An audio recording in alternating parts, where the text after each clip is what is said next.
Come into the room, come into the room.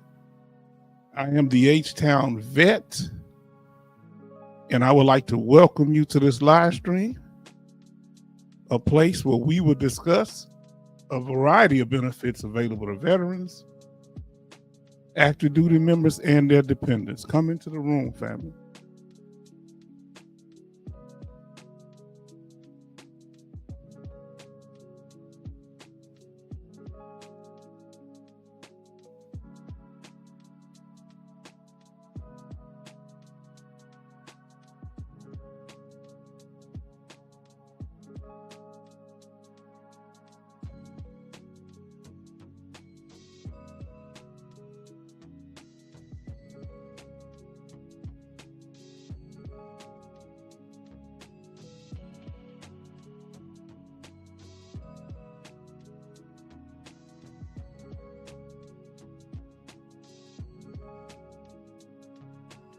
As you come into the room, let us know that you're here.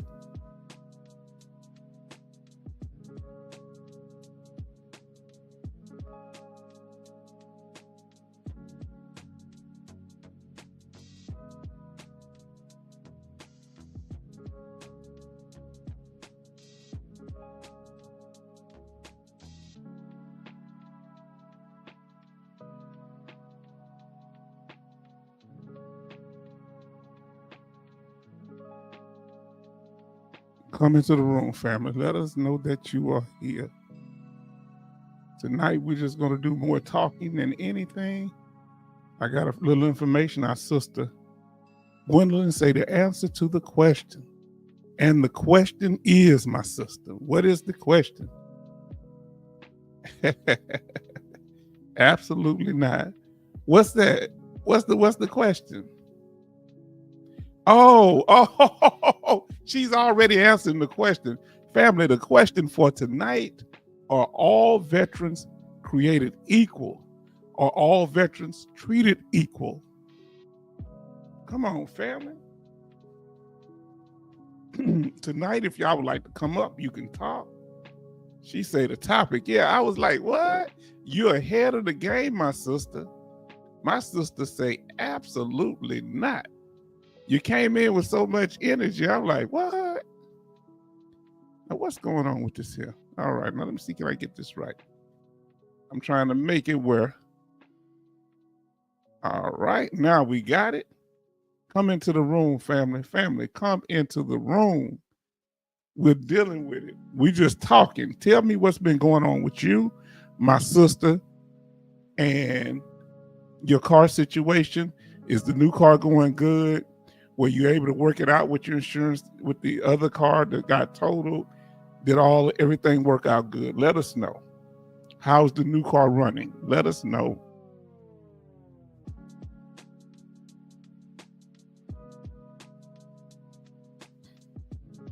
Yes, indeed. And how have you been recovering? Are you doing okay, my sister? Have you, because sometimes there's like, you start feeling aches and pains later. So let us know. Come in, family. Ain't nobody showed up yet. I guess they're not thinking tonight. Make sure when you come in that you hit that like button. Hit that like button, family. Indeed. So what have you been doing, my sister? Let's catch up. What's been going on with you, Sister Gwendolyn?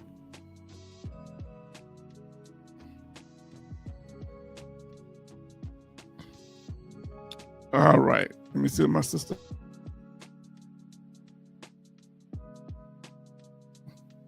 I'm feeling better, but I'm just a little hoarse. Okay, my sister says, new car is good. Still waiting on settlement from other car. Mentally, I am nuts. Yes, indeed. I know. They do delay, don't they? But when it comes to you needing a car, you couldn't wait on that, could you? She said, had my CMP exam yesterday. So she had her CMP exam for PTSD.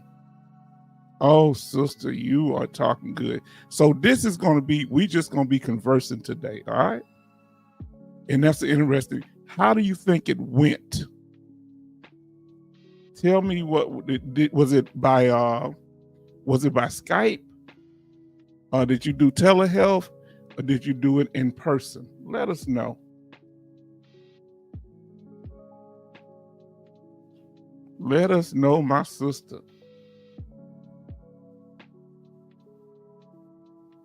Yes, indeed.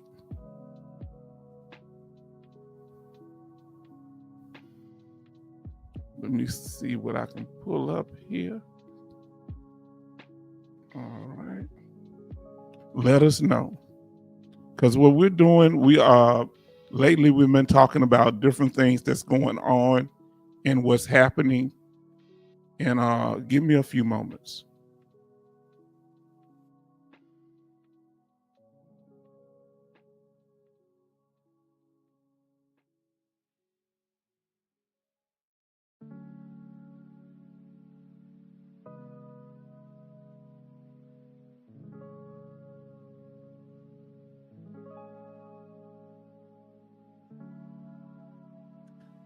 I want to pull up with the CNP exam, and I want to see any of the questions that might, because we actually had a live stream. Were you here for our live stream on PTSD? Let's see. I think it's this one right here. No, that's something different. I'm looking forward for you, sis.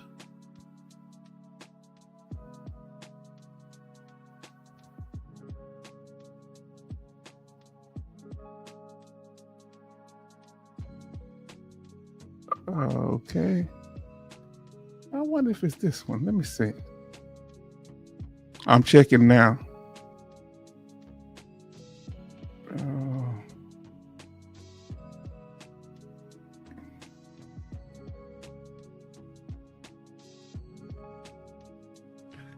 All right, this is it. I'm gonna see, can I get a copy of it? Pull the video up, and while we're doing that, because tell us, let's see what she said, that it was virtual with VES examiner. Okay, I feel it went well. Was kind of hard getting through. Understand? Did have a few breakdown moments. Okay. Now, did they ask you for a memory test? Did they say, well, I'm going to give you a few things and later on I'm going to ask you, do you remember them? Did they do a memory test? Let us know if they did a memory test, my sister.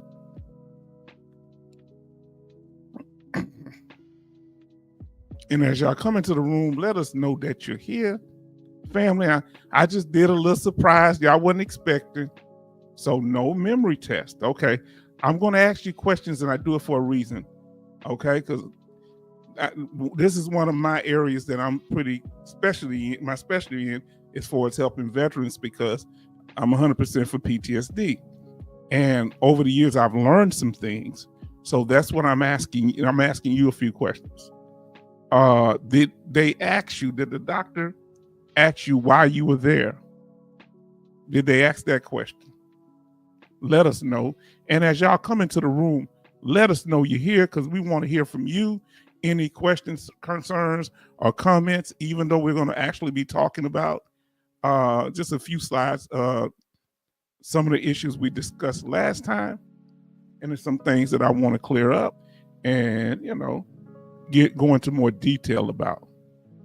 So no memory tests. Now we have Brother Teddy in the room. What's happening, H-Town? How are you feeling? I'm feeling good. I think because I ain't drinking no water, I'm a little hoarse because I haven't been feeling sick at all. But I've been, all of a sudden since I came on live, I've been having to clear my throat. That's interesting. So let me.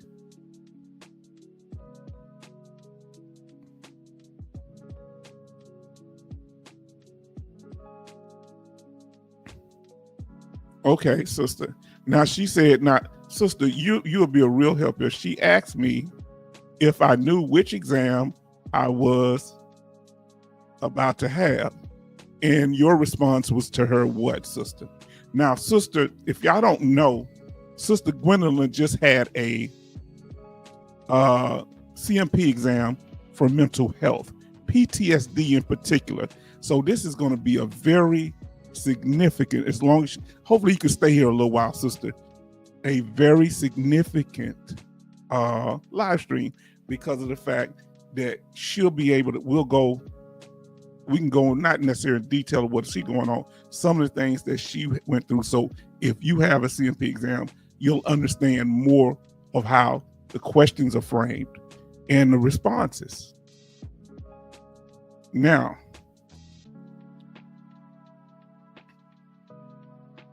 she said, I told her no because I have so many scheduled. The VES, they do not say in the letter. Isn't that interesting? Now, if you want to know in the future, because I went through QTC, and I guess they're still doing it too. But VES, some people say they don't like certain ones. I don't know if VES is one of them. How was your experience with VES to start off? Did you like the way they communicated with you, or it's just the issue of them not letting you know what was going to be dealt with if this CMP exam or this one, because that would help you be more prepared so you have your medications list or different things that you need. Do you feel like you had the proper time to prepare, my sister? And Brother Teddy, tell me what's going on with you and anybody else that's in the room, family, because we are here to answer any of your questions dealing with the changes that are being made with Doge. Now, she says, my experience was good. Other people don't like them. Okay, your experience with VES, she went through VES, the one that's the third party facilitator sets up the CMP exams for the VA. She said her experience was good. Now, in the future, if you have more CMP exams to go to, I have a good idea. Once you get the letter, you call and ask them, hey, I have a CMP exam with you. What is it about? Because it wasn't clarified on the letter. Let them know. Now, did they give you travel pay? Did they cut you a check once you got there for when you got ready to leave? And was the in-person? Because I think, hold on, she said it was. Oh no, you said it was virtual. Okay, it was virtual. Now let me ask you, the virtual one, did you see it difficult expressing yourself, or just the fact of opening up was the hard part of it? Let us know. Okay, that was virtual. Gotcha. Now, was the doctor a psychologist or a psychiatrist or some other type of mental health professional? Now she says, my other last week was in person. So what you can do, you can call the doctor's office and or you can look them up online to see what their specialty is, and that'll kind of give you an idea. Opening up was hard, and we're not going to ask you to go into any detail, but I may have some. We got our brother in here now. Listen what our brother says. Brother Dennis says, the first few CMP exams, let me pull this all the way out. Okay, give me a second. I'm going to pull my other video up here. So we're asking questions about our sister Gwendolyn Boyd, because tonight we want to answer y'all questions and see what y'all want, right? Give me a second here. I'm looking for the how. All right, I didn't do something right there. Let me say video file. Now it should come up. All right. Now now sister says even more here. She says, let me finish up what my brother says. Brother Dennis, glad that you're in the room. Everybody show love to Brother Dennis. He says, and our sister Gwendolyn, and whoever else is in the room. We got one more, I think it's in the room. Our brother Teddy also. So family, we're glad that you're here. Our brother Dennis says the first few CMP exams, and let me make this full screen, they sent DBQ in the package. Okay. The last few, they haven't included them. That's interesting that they would send the DBQ in the package. Interesting. Most of mine were Optimum. Okay. Sent, check in a few later. Check a few weeks later. Okay. She said it was a psychologist. Now, do you have any idea how long they've been a psychologist? Was if you think it was a short period of time? Did they see it be an older person? Did you have male, female? Was there any language barriers, my sister? Now, Sister Gwendolyn Boyd says, Dennis, I went to Optimum before they sent in my results to the VA quicker than VES. So Optimum, okay, so that's the name of the people that handle it. All these are new terms for me because that was just QVC back in the day that I remembered. There may have been more. Now, family, we're going to get into that more, but I'm going to get over to the topic here, and we're going to continue what you're doing because we're going to pick back up on this. But we want to thank you, all of you, Army, Navy, Air Force, Marines, Coast Guard. I get everybody. Army, Navy, Air Force, Marines, and Coast Guard, and including Space Force. We thank you. We thank you for your service. Thank you so much. We salute you. And it was our sister Betty Bob's birthday. She told us, if y'all tell us, we will shout out your birthday. Let us know ahead of time. And Sister Betty Bob's, I want to bless her with something. She sent a blessing.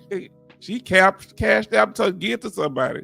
So she didn't want nothing. So, but other people, please take it. We don't want y'all giving on your birthday. But she, we took it, and I'd say the first person to email me, we blessed them. Okay, and that was actually the person that gave her a gift. So I gave them their money back and the blessing that she sent in. Now listen to what she says. Sister Gwendolyn Boyd said the psychologist was young. She's 40 years old. So it was like talking to one of my children. Wow. Did she come across as inexperienced? Let us know. Family, as you come into the room, let us know that you're here. For those of you that are new to the channel, I am the H-Town Vet, and I would like to welcome you to this live stream. Is that all right? Now smash that like button if you haven't done so. We have 6 watching and 5 likes. Now listen what brother Teddy says. I'm gonna get her friend. I'm gonna get you Teddy. Say Gwendolyn Boss say no. She was very attentive and understanding. That's very important. Now listen to what brother Teddy says. I'm currently having a higher level review and a supplemental open. I have my CNP exam on March the 28th, waiting on decision. I felt the exam went well.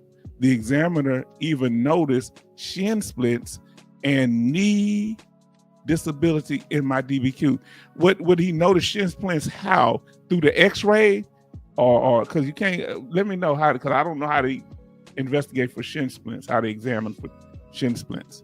Now, of course, our brother say, he said, how the H-Town family late cause windows update.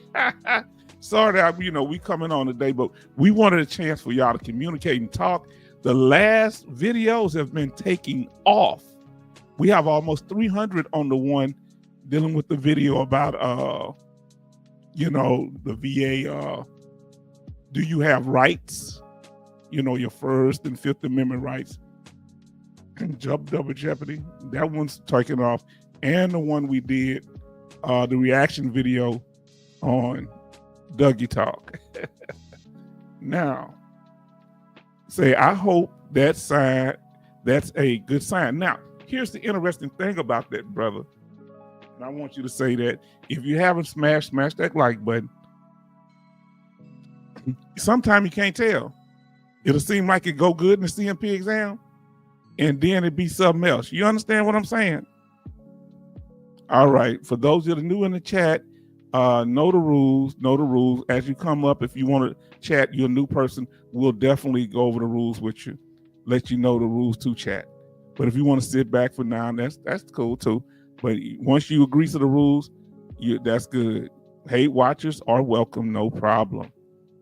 All right, now the topic for tonight, and we're going to get back into what we're talking about.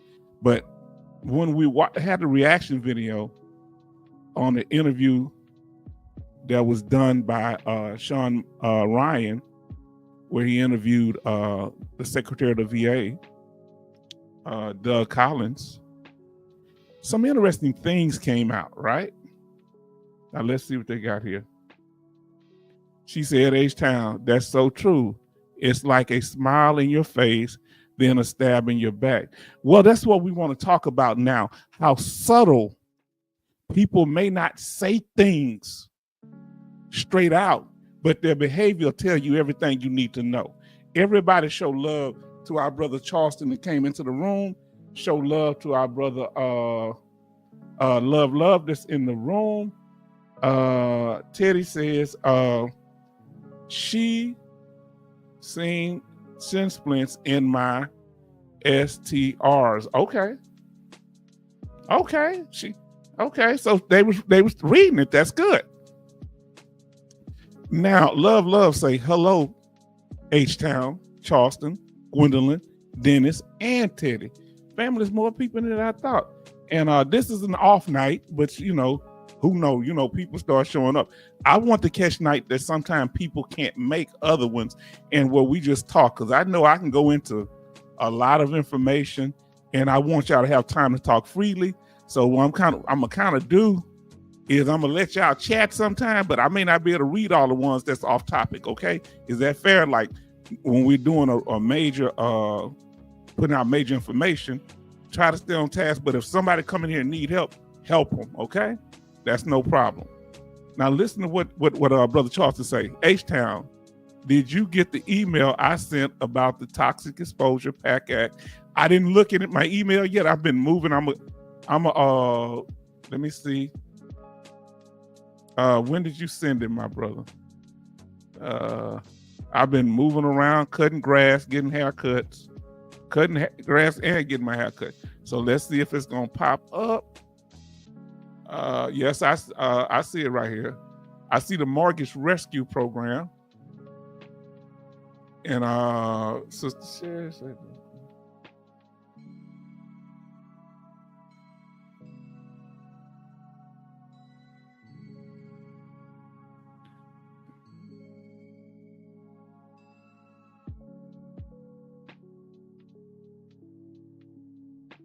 okay, so one of my sisters and son, a very good question.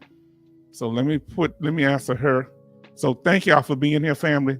But I have to go back through it. I just got your most recent one, Brother Charleston, about year-old VA Mortgage Rescue Program. Now,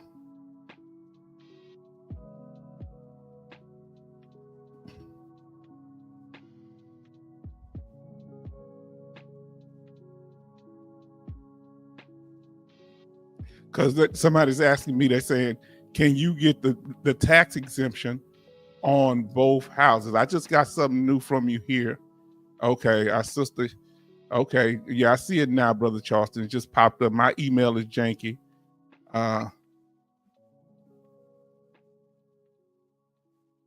So they're asking, can you have the tax exemption on more than one house? The property tax at the state, they offer like You can get either partial or full tax exemption. Nah, usually one. However, the counties may offer, if you have land in rural areas, they may offer you some tax exemptions. You got to ask the county for a separate property. But they're only going to give you, like me, I get a total tax exemption. It could only be on this house. I would have to transfer it to another house that I say is my primary residence, okay?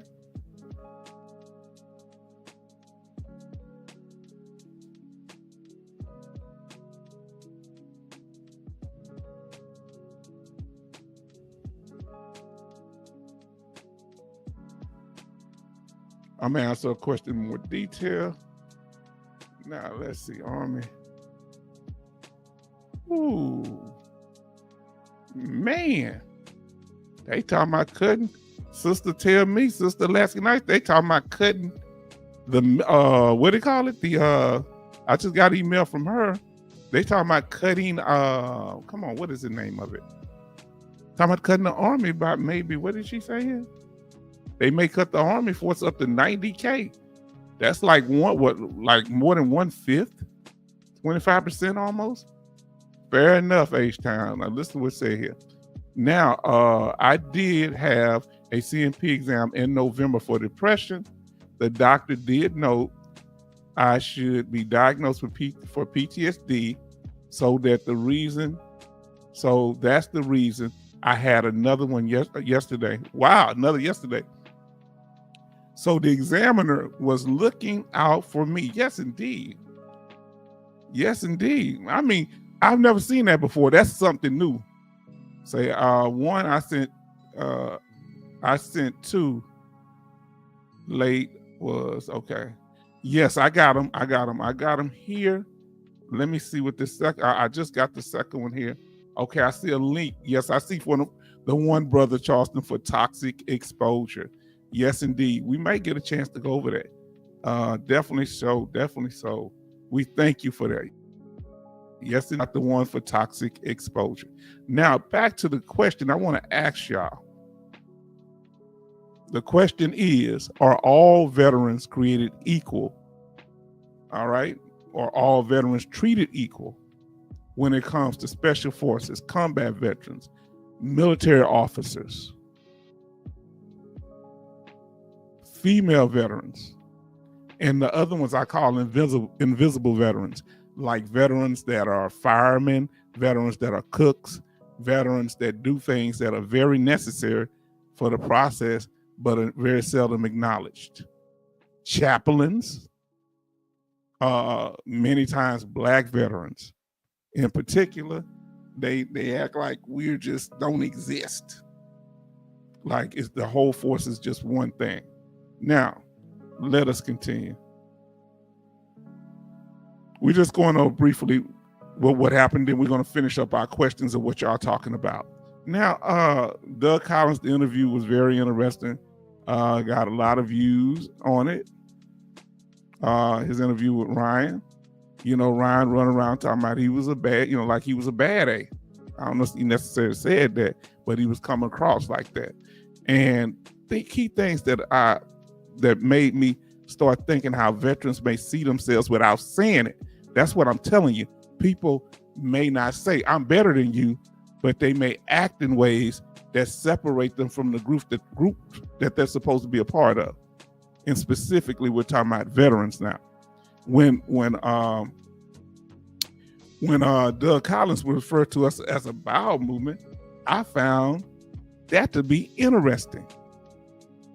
And nobody, they was talking to each other and seemed like they wasn't an interview. It's just like they was just chatting about reinforcing each other's belief. Whatever you say, I'm cool with it. Whatever I say, you cool with it.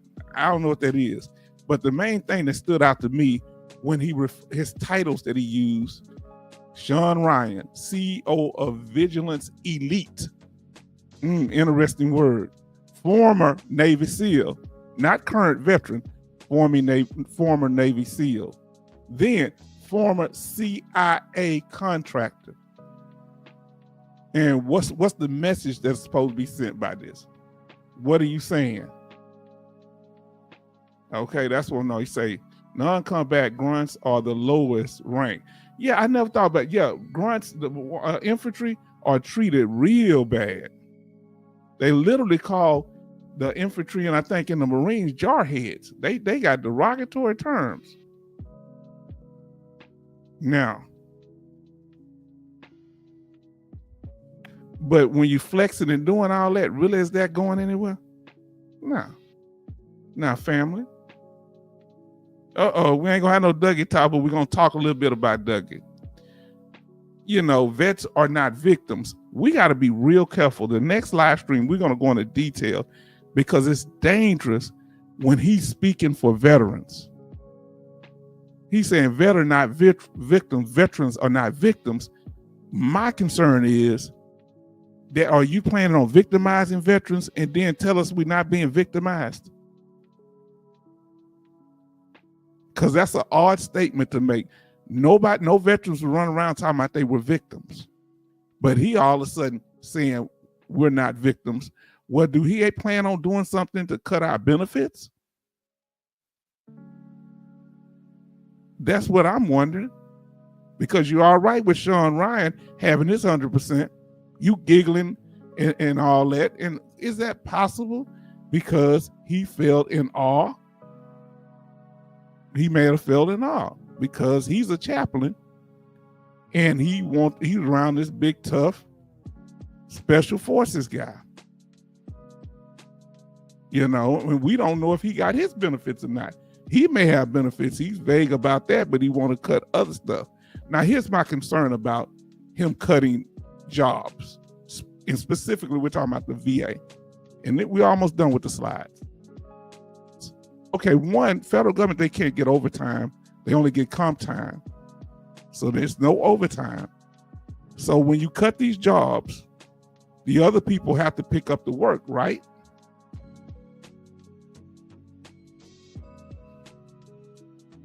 How are you going to be efficient with less people doing the same or more work? Doing more work with less people? I don't know. Say, yes, H-Town, you are on point. Yeah, because see, you know, people ain't gonna like it, but they can come up here, but they wouldn't come here because they feel like that I'm beneath them. You know, why do I say that? Because you must do, because you talk the way they was talking about veterans and all this stuff they were saying, it's like they were talking around veterans. And I'm not saying that in particular, Sean Ryan doesn't have respect for some veterans, but the ego thing, man, nobody have time for that. We all veterans. Do things that bring us together. Don't beat your chest because you couldn't do none of what you did unless you went to supply and got all that gear you got on. You went to the armory and got the weapons, and they made sure the weapons work properly. Excuse me?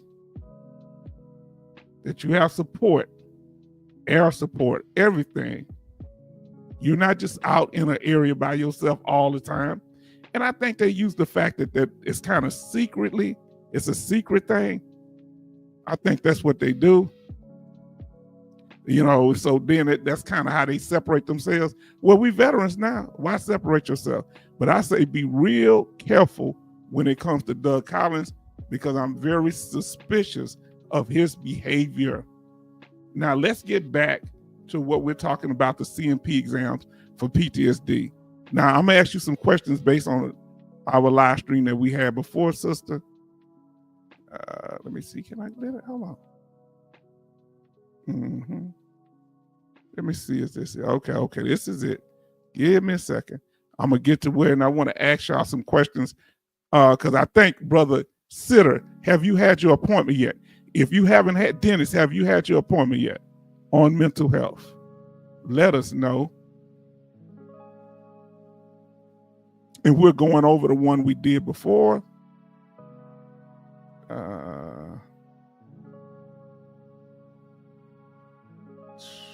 Give me a second here. Now, this is not what we're doing. Y'all can talk about whatever you want to, but I just want to ask them. So y'all talk as much as y'all want. But I'm just trying to do this because sister just had a PTSD PTSD exam, and I want to answer some questions. So this will help other people that's going to their CMP exam test, okay? So let's talk about it. Now, sister, I want to ask you, and this dealing with that 100% permanent total because she's going for, I think, 100%. Now, the thing was, how you win 100% P&T? We just going over this again. Total 100% P&T, permanent total for PTSD and other mental health disorders, because you can only be rated for one at a time. Now, sister, I got a question. So it was dealing with mental health. Now watch this. No double dipping. So because the doctor felt like you, Sister Gwendolyn, that you had more of an issue with PTSD, it was more severe than your depression, or she felt like you didn't have depression at all. Which one was it? And Brother Charleston, have you filed for any mental health conditions? And particularly secondary to some of the conditions you have or your service? Let us know. Have you considered it? So that's why. So there's no pyramiding, no stacking. They took you out of the depression one. The PTSD more severe than depression. Yes. So since that was more severe, she had a CMP exam for depression, but the PTSD was more severe. You can't get paid for both. You can only get paid for the mental health condition that is the most severe. Come on, fam. Only one. We just kind of going up, but I want to go over the I'm gonna move up to the symptoms, and I'm gonna ask you a few questions. But y'all have any other things y'all want to talk about? Go ahead, because this is open mic night. Anything while we're doing this, any questions of me, of the chat, let us know. Come on, family.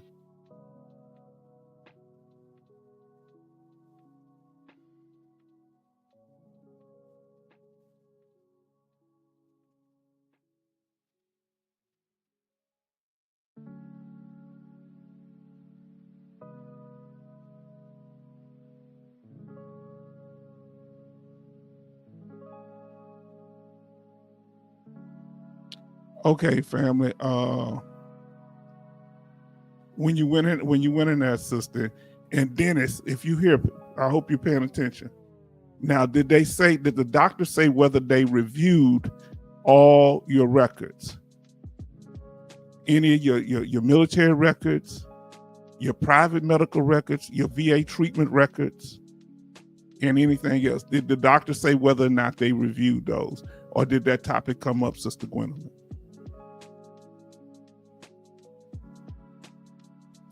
And that day, that was the only thing you were going for. You were looking for an increased rating from what percentage, where you at currently for, or this is going to be a first time you've ever been rated for PTSD or mental health in general. Let us know. So she says they reviewed records and my statements. Now, were your statements a mixture of your something that you wrote and something that other people wrote for you, buddy statements and lay statements? First time for mental health. So now this is very important. Sister, what is your current rating right now, if you don't mind, without the mental health being added yet? If you get service connected for it. And you know what's good about it, Sister Gwendolyn? What's so good about it is the fact that the doctor said you got PTSD in the other exam. So the doctor, the one that said it was that bad. Only what I wrote, because I never shared with anyone. Okay. So whatever you wrote. Now, okay. Gotcha. Got it. And right now, you're trying to get service connected for PTSD. And I am now 50%. So you're 50% now, but that's for your other ailments, but you're trying to get mental health. Now, sister, If you was to get 50% for PTSD and you already got 50%, that would not give you 100%. That would give you like 75, because it's only going to be 50% of the 50% remaining. I know that's crazy VA math. So you'd be about at 70 or 80%. Okay? Depending on how much your 50 is, it might be 51 actually. I know it's sounding crazy what I'm saying. So you're trying to get service connected for post-traumatic stress disorder. Great that the doctor and family, we're walking through this using her as an example because it makes more sense. Now listen, and brother, now hold on, let me get to you, Brother Charleston and Sister Gwendolyn, but let me see what he said. He said, yes, brother, my brother here says, yeah, I want y'all to follow this. Give me a second, I want to turn this off. See, we're doing a case study right here. We're doing a clinic on PTSD, huh? This is training right here, family. Come on now. But when my sister told me this and Brother Dennis going through it, let's see what Brother Dennis says. He says, yes, I have 2 PTSD exams, both telecare, both psychologists, both males, about 45 after 5 years experience. Okay. Why are you having 2 for PTSD? I've never heard of that. Why would you have 2? Now that doesn't make sense. Call them and let them know that you're scheduled for 2 just in case that's an issue. Okay? Now, Brother Charleston, I ain't never heard, ain't no such thing as 2. Never heard of that. So you need to check into that, brother. Find out, say, hey, I have 2 scheduled. It might have been done by accident. Okay, he said, no, I did a CMP exam for PTSD for seeing the flight deck death and seeing the body bags. In reference, young psychologist man said, I handled it well. A-OK was 1998. Well, you need to file again. Okay, you need to file again. And what was the thing that we talked about, Brother Charleston, that bothers you, that causes you to be depressed and causes you the current PTSD? I forgot what it was. Something you brought up a couple of live streams ago. Now listen to what our sisters say, right? I have other claims in place. Now, here, sister, monitor this, and when you get through, you get a copy of that CMP exam for PTSD. Now, family, so it's what you're trying to do. Are you trying to get, so Brother Sitter, are you trying to get an increase or service connected for PTSD, for your mental health condition, which I'm assuming is PTSD also? Let us know.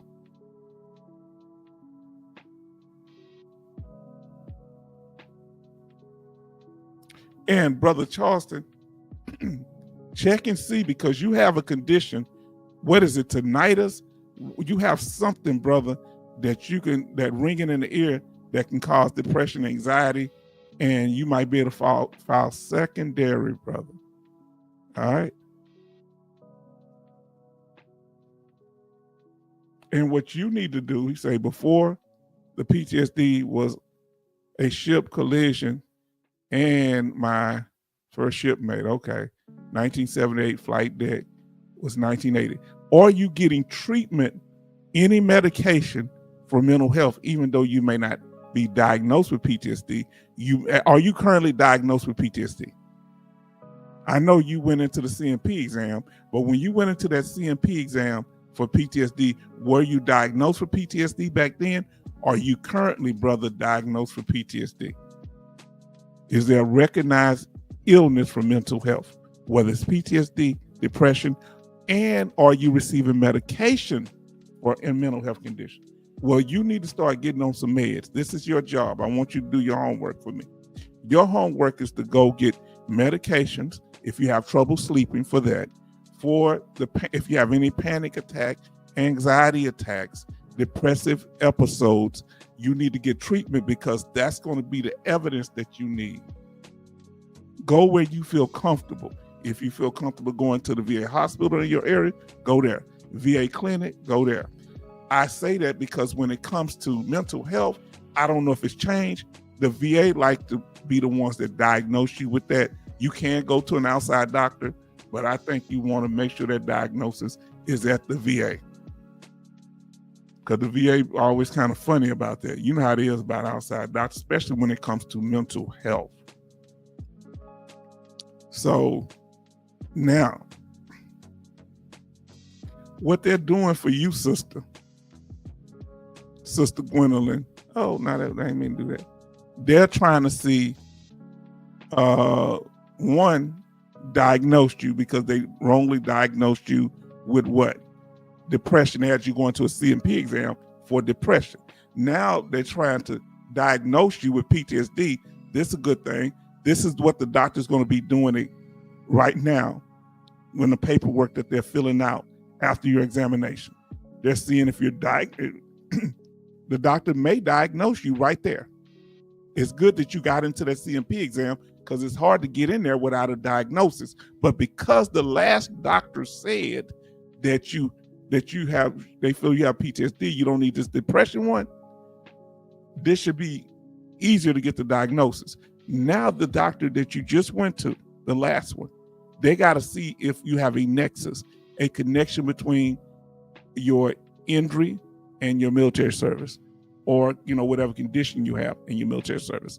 Now those buddy statements are going to be pivotal in that if it's dealing with something that has to do with something that wasn't documented, like a physical injury, or if some other type of event that's not like, it's not an injury to the body or something like that. If it's something that happens, some type of trauma.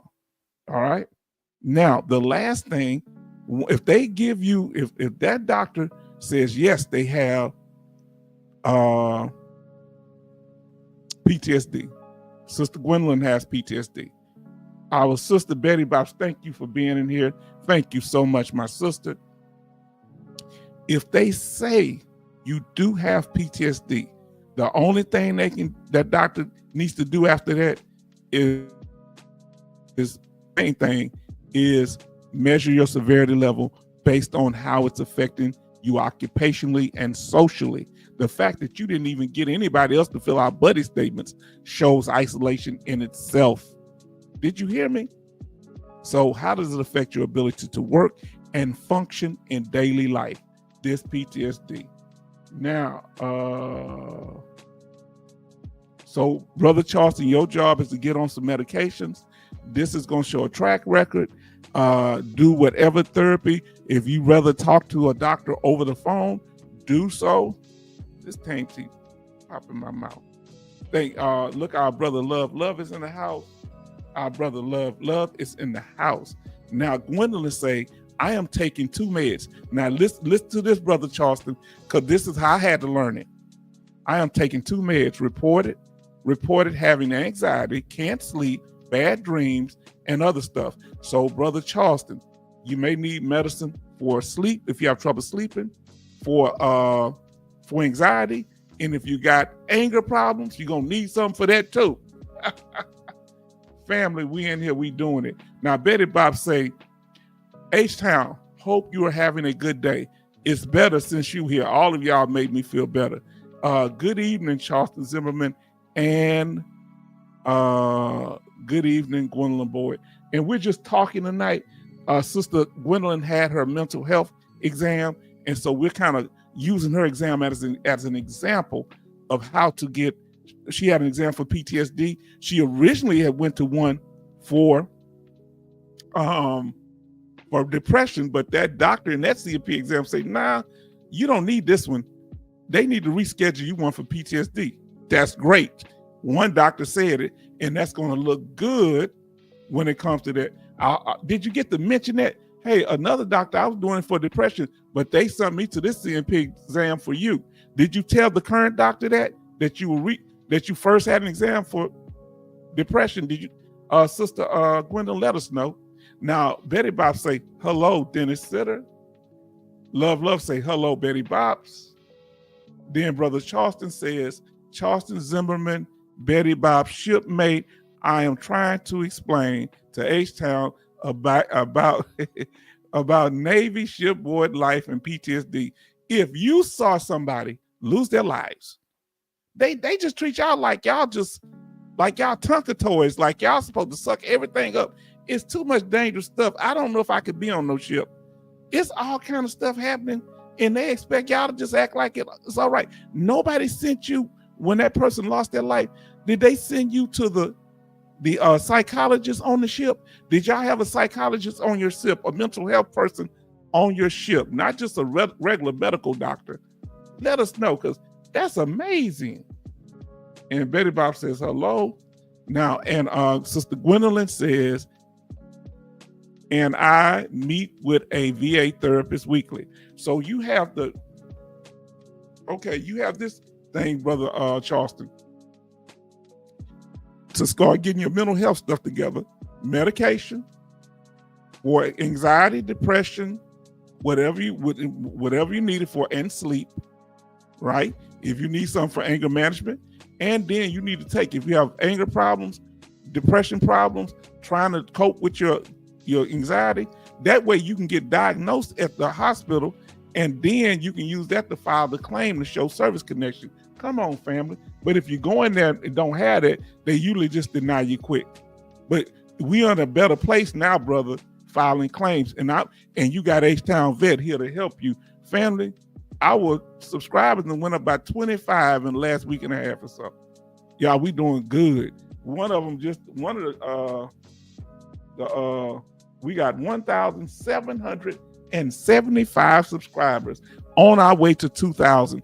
Are we going to make it to 2,000, family? What's going to happen?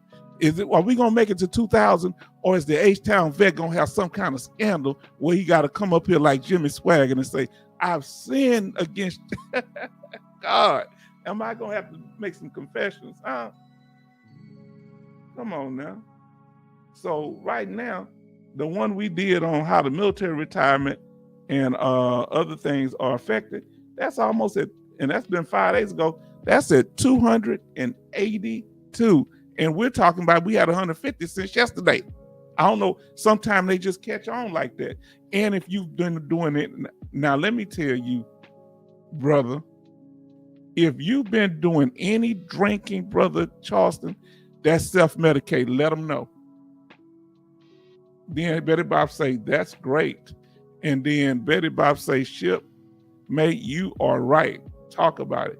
Now, Brother Charleston says, hello, Betty Bob's. Try to say Navy life is 90% boredom, 10% time terror. That's how it is in any military. Most of them, you ain't doing nothing. Then all of a sudden it's crazy. Now, Betty Bob say, H-Town, on my shipmate, that therapist was a drunk. Wow. Wow. A drunk therapist? Excuse me? Were they on the ship? Family, y'all teaching me a lot. What? What? Drunk therapist? Now, Brother Charles say, no, my time, no. Talk is out. Suck it up. Yeah, back then. But now that's how they treated me too. But I didn't get my rating, I told you, until 2008. I filed in 2004 or something like that. That's why we're going to help you. Don't get discouraged. We're just going to push you and annoy you, brother, because I ain't going to be happy until you get everything you deserve. So please let us help you. I'm going to do anything. You let me know, Brother Charleston. Now, Betty Bob say 100% shipmate. Betty Bob say 6 likes, conversation 10. Okay. Get them likes up. Thank you for letting us know, sister. Get those likes up. Y'all doing pretty good. Are here. Okay. So, okay, 6 likes, 10 are here. Okay. Thank you. I like how you put that out there. Now, family. So this is what you need, brother. Get a diagnosis. And to get that diagnosis, you're going to have to get on some medication to show that you're getting treatment. Get some counseling. Anything we can do, your sister Betty Bob's, your sister Gwendolyn, your brother Love, all of us here to help you. And of course, H-Town. And brother Woody. all the family. Who else? Somebody else was in. Dennis, our brother Dennis. Oh Lord, what in the heck am I doing here? Now this ain't what I was trying to see. Hold on, give me a second.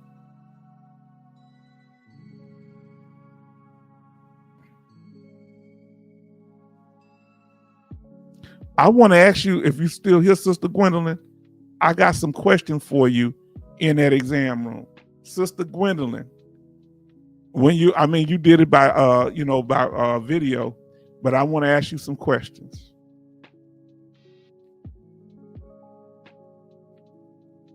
Did the video conference start on time, my sister?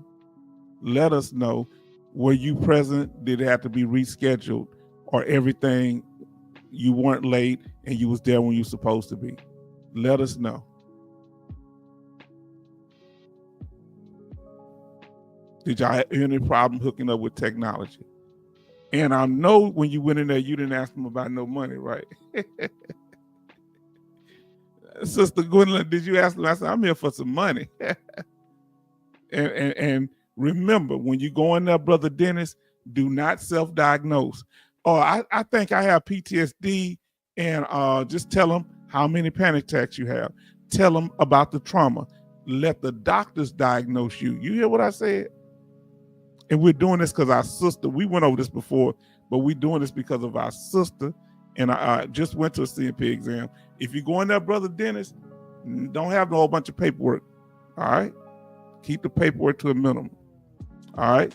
Make sure that they're using the proper tools. Don't exaggerate, because they can put that in your records and that'll make it hard for you to get rated, because they say you're a person that exaggerates for, trying to make your severity look worse than it is. So make sure of that. And did the doctor do any tricks that you felt, anything that was deceptive or trying to trick you? Let us know. Oh, more people done started. Oh, Lord, I couldn't see it. I was like, why nobody? Gwendolyn says, we are here for everyone who needs encouragement. Yes, indeed. Now, Sister Gwendolyn, for those of you who don't know, she was in a major accident. She got her new car, but she waiting on a lump sum. If you need a ride to the bank, Sister Gwendolyn, please let us know, because I know the other chat members are cool, but you can't trust everybody, and I don't steal no more. Yes, it started on time. Great. That's a good thing. Now listen to what, now listen. Are you listening to me, Brother Dennis, and everybody else? Because you got one coming up, Brother Dennis. Listen to what Sister Gwendolyn said. I was in the room 15 minutes early when the doctor arrived on time. Always get to them appointments 15 minutes early on the computer to make sure the technology works properly, your internet's right, and contact them if you're having problems with it. Have a phone number that you can call in case that technology on the computer don't work right. Huh? If you're going to a CMP exam in person, be there at least 30 minutes early.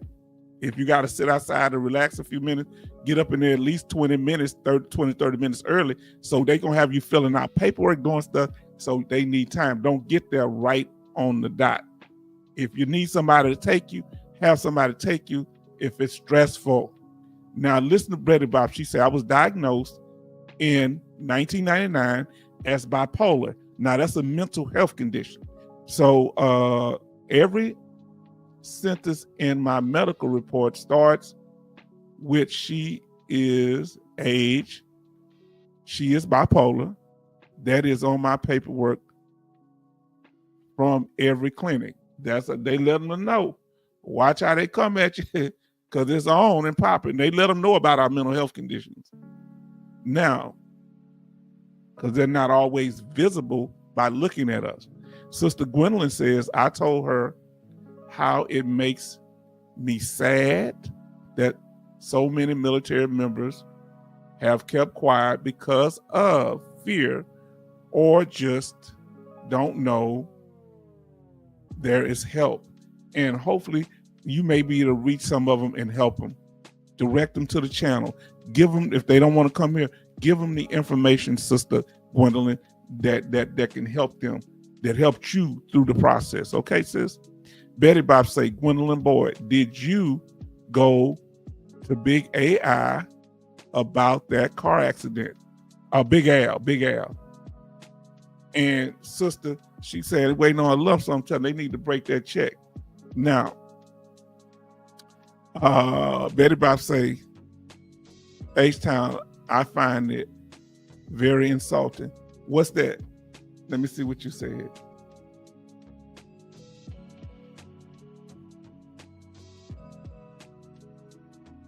That they put that on the top of your paperwork every time you go, huh?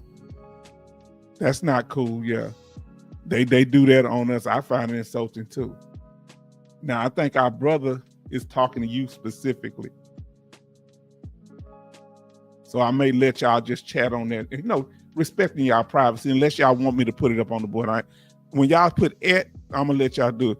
Waiting on that check. Sister, when you get that check, let me tell you something. We may not hear from you again. But was the doctor do any trick things in the exam? You feel, did they do anything tricky? Do you, once you get the exam, now listen to me. Do you remember this here coming up? Because I'm about to show some of the stuff they should have been asking you. And we need to know if they had a report complete. Did they ask you about, do you handle your own finances, my sister Gwen? Listen, Brother Dennis.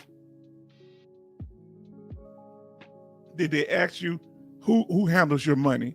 Who? Okay, say, no, I didn't feel any trickery. Okay, so I want you, Brother Dennis, and anybody else that have an exam, and Brother Charleston, as you go. Okay. So I have to take a PCT test. English shit, man. Okay. Talk to him. Yes, indeed. Sister Betty Bops, because I think our Brother Charleston had a question of you. If you are still at the computer right now. Now, no, did not ask me about finances. Did they ask, do you feed and clothe yourself? Do you drive yourself to appointments? Did they ask you that? Now, Gwendolyn Boyd says she did ask me if I lived alone. Interesting. Did she ask you, do you talk to your family members that don't live inside your home? Or you right? Before I forget, Kevin Senior has an increase next week for the same exam. I hope Kevin gets to see this, because this is going to break it down. And sister, I did send that to Brother Kevin, the blessing. I still got to do it for my OB, because he's on, I didn't have time to do his. I'm going to send him a little blessing too. But I sent $30 to brother Kevin Cobar Sr., because you gifted it on your birthday. You know you something else. And the $10 he had gave for your birthday, I gave it back to him. So it's $30 total. It's $20 and $30. $20 and $10, total $30. Now he sent it, and they say he received it. Now Betty Bob say, Charleston Zimmerman, I don't remember that. I was on the flight deck forum. Okay. Now listen, Betty Bob said for 2 months. Now the reason this is important, Sister Gwendolyn, if you ever have to go back to a CMP exam, if you ever have to help somebody with this information, this is going to make you the expert that you need to be based on your experiences, okay? So I went through the experience, and I was able to help other veterans, you see. Now, Sister Gwendolyn says, yes, she did ask about relationships with my family and children. Yes, indeed. Now, going to say, and asked about friends. Okay. Did she ask about you going to events like concerts, or do you go places, travel? Now, Seemed like she did a thorough job, but we're about to find out. And that's going to be based on clinical records as we talked. Any records, that's what she needs to be reviewing for that exam, sister. And it's all based on signs and symptoms and triggers. All right, you was in there.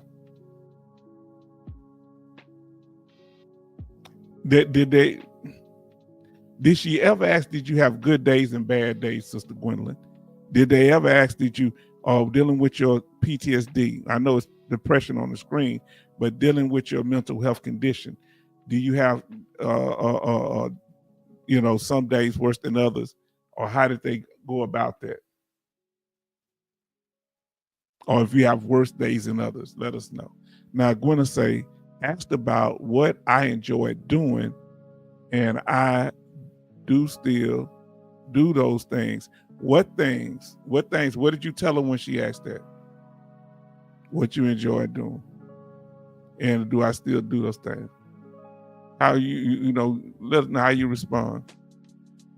Now, did she ask you about your triggers also? I'm gonna let you answer, but I just told you that I'm gonna read this thing. Listen, it's Alaskan Ice.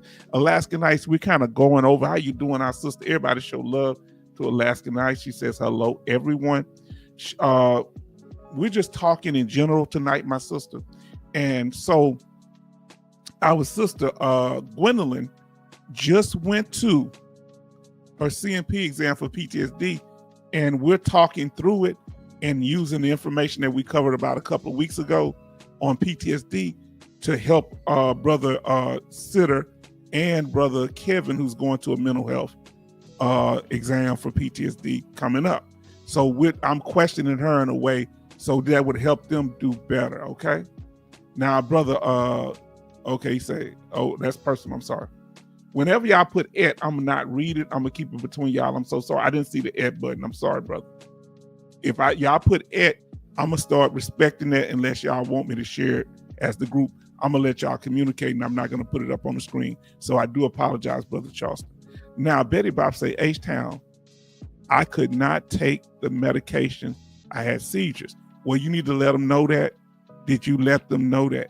Let them know if the medication has adverse side effects. Please do that, family. And say, I can't take it. Let them know before they give you the medication. Now, listen to Sister Gwendolyn says, she say, believe me, she did not have to ask me about good and bad days. I told her those things up front. Yes, indeed. Now, Betty Bob says, we're not going to be here any longer than we have to be family. But I wanted a night where y'all could just talk and we could just express ourselves. And Sister Alaskan Ice, I really want you to, if you don't mind, I'm giving everybody something to do to help, like you've been doing, help people that ask questions in the chat, because I'm going to let y'all just chat, even if we're doing something and somebody asks a question, because they may not be able to be here long. So I may not pull the information up on the screen, but you help them if you, sister, because you've been doing such an excellent job of doing so. And anybody else that has any information to put out. So Betty Bob say, hello, Alaskan Ice. How is your knee? Oh, she said, hold on. She said, she said it at her. So I'm gonna let any ets, I'm gonna let it go. If you don't want me to put it on the screen, put et. And Betty Bob's, yes, H-Town, they took me off in 2000. Yes, indeed. Good that you let them know about your seizure condition. Did they ask you, Sister Gwendolyn, about any triggers that triggered your PTSD? Did they ask you, were there any things that you thought about, any emotional traumas? And you don't have to go into detail. Anything that affect your senses, smell, touch, anything in an environment, certain environment, anything that you see on television. Did the doctor ask you what were your PTSD triggers? Anything that invokes an intense emotional response, flashbacks related to a traumatic event. So remember this, brother Dennis, if you're still in here for your exam. Did that? Now listen, Sister Betty Bob say 6 likes, chatting, okay, 8 here, okay. Keep the lights up, okay. Yes, like I say, when y'all put Ed at the beginning, I'm not gonna pull it up. So I do, because I want my family to be, you handle your business with each other. Because I want y'all to be strong, and I'm gonna keep y'all conversation. So if you want to chat personally with a person, put Ed on there, and I won't pull it up. I'm gonna make sure I'm gonna look to see if it's an Ed there first, and that'll keep it moving too. Now, family, I'm learning as I go, right? Anything that you saw, did they ask you about anything that you saw, or did you describe anything that you saw, Sister Gwendolyn? You don't have to say what it was, but did you describe anything that you saw? Yes or no or do. Anything, how was the environment? Anytime you get was it dark at the time? Was it light at the time? Were you by water? Anything that reminds you of that event? Anything that triggered that visual things? Was there any touch things that you talked about? You don't have to say, but I'm just, Brother Dennis, these are things these are triggers. And of course, we talked about MST. Anything, did you have any scars, bruising, anything that you still have today that if you see it, it reminds you of that day? Any pain that you still have, back pain with your foot? Any smells? Are there certain perfumes or cologne that you can't stand? You can't stand the smell of fresh grass or anything?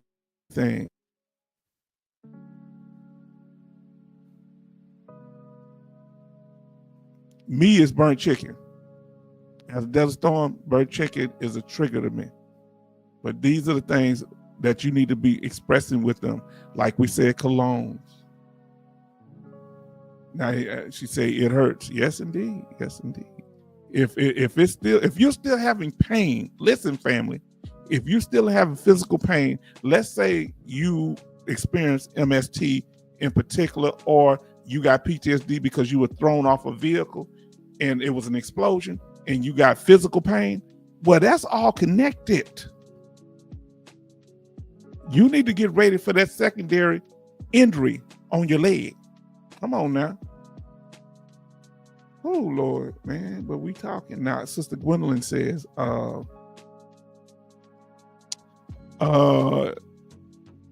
she did ask me about my triggers, but I did tell her about some things that trigger me. Okay, that's good. See, Brother Dennis and Brother, when you watch this, I know you may not be here now, or you might just be watching Brother Kevin Colbert Sr. These are the things that you want to be prepared for. Yes, Alaskan Ice say Betty Bob's. Yes, it does. It didn't have an @ symbol on there, so I read it. I got past y'all that time. My daughter say, Dad, don't be reading stuff when they're sending it to another person. And I'm hard headed, it took me a while. Anything that you taste, listen. If you accidentally taste dirt, if that traumatized you because you were slammed to the ground, anything, chemicals, anything. Body odor. Now, sounds. If you hear somebody that has a similar voice to a person that was there during your trauma, or they were related to your trauma, that's a thing too. And y'all know me, is when I see certain people, I'm thinking it's the person that's supposed to be gone, but they still walking around here. I know they're not here no more. Listen, let me come over straight. I said they're not still walking. I know they're not walking around there no more. Let's get this straight. It's just at the time I thought, that it might have been a person, but I know that they're not here, right? Let me clean that up, family. That's my trigger. That's my trigger. Now listen, which one? Everybody put the most strongest one for them. Mine is, what sense triggers you the most? Touch, smell, taste, sound, or what you see. For me, it's smell. If none of them trigger you, put none. Smell is the most triggering sense. Now, Brother Charles H-Town, do you have a smell trigger? Yes. When you smell diesel fuel, Crisol, boy, yeah. You just said the name of it, yeah. That reminds you of tank you were on. Yeah, but I'm gonna have to be honest with you. Until you said something, I didn't realize it. That's one reason I didn't go into big trucks. I don't like the smell of diesel, but I never knew why. I don't know if it upsets me. It must do, because I don't like diesel. I don't want a diesel vehicle, but I never connected it to the military service. Could that be a possible reason? Wouldn't I know if it, let me ask you this here, family. Wouldn't I know if that's a trigger? Will I always know what my triggers are? I just assume, I don't want to deal with diesel. I would know if that was my trigger, right? What y'all think?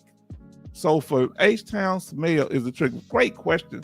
I don't know. That's what I'm asking. Would I know? Maybe. Great question, brother. H-Town say smell is a trigger. And then Betty Bob says smell. Now, my secondary one, y'all gonna be surprised.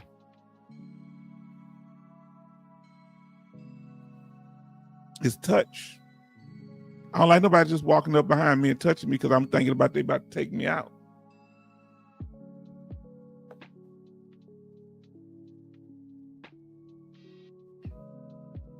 Oh my Lord. Listen what my brother just said. Yes, I was in tanks, Betty Bob. Listen what Brother Charleston just said. No, H-Town, because you buried it in memory. But when I think of diesel, I don't get upset. I just don't want nothing to do with diesel. I just don't want nothing to do with it. I don't. So it may not just me saying or thinking about diesel. It may be me smelling diesel, huh? I have no intent, no desire to smell diesel. Can I say to you now, wow, Brother Charleston, thank you tonight, Dr. Charleston. This is my brother. He ain't a doctor. I don't know how to make that connection, but I will tell you the events. But I don't remember thinking about the events when I think about diesel.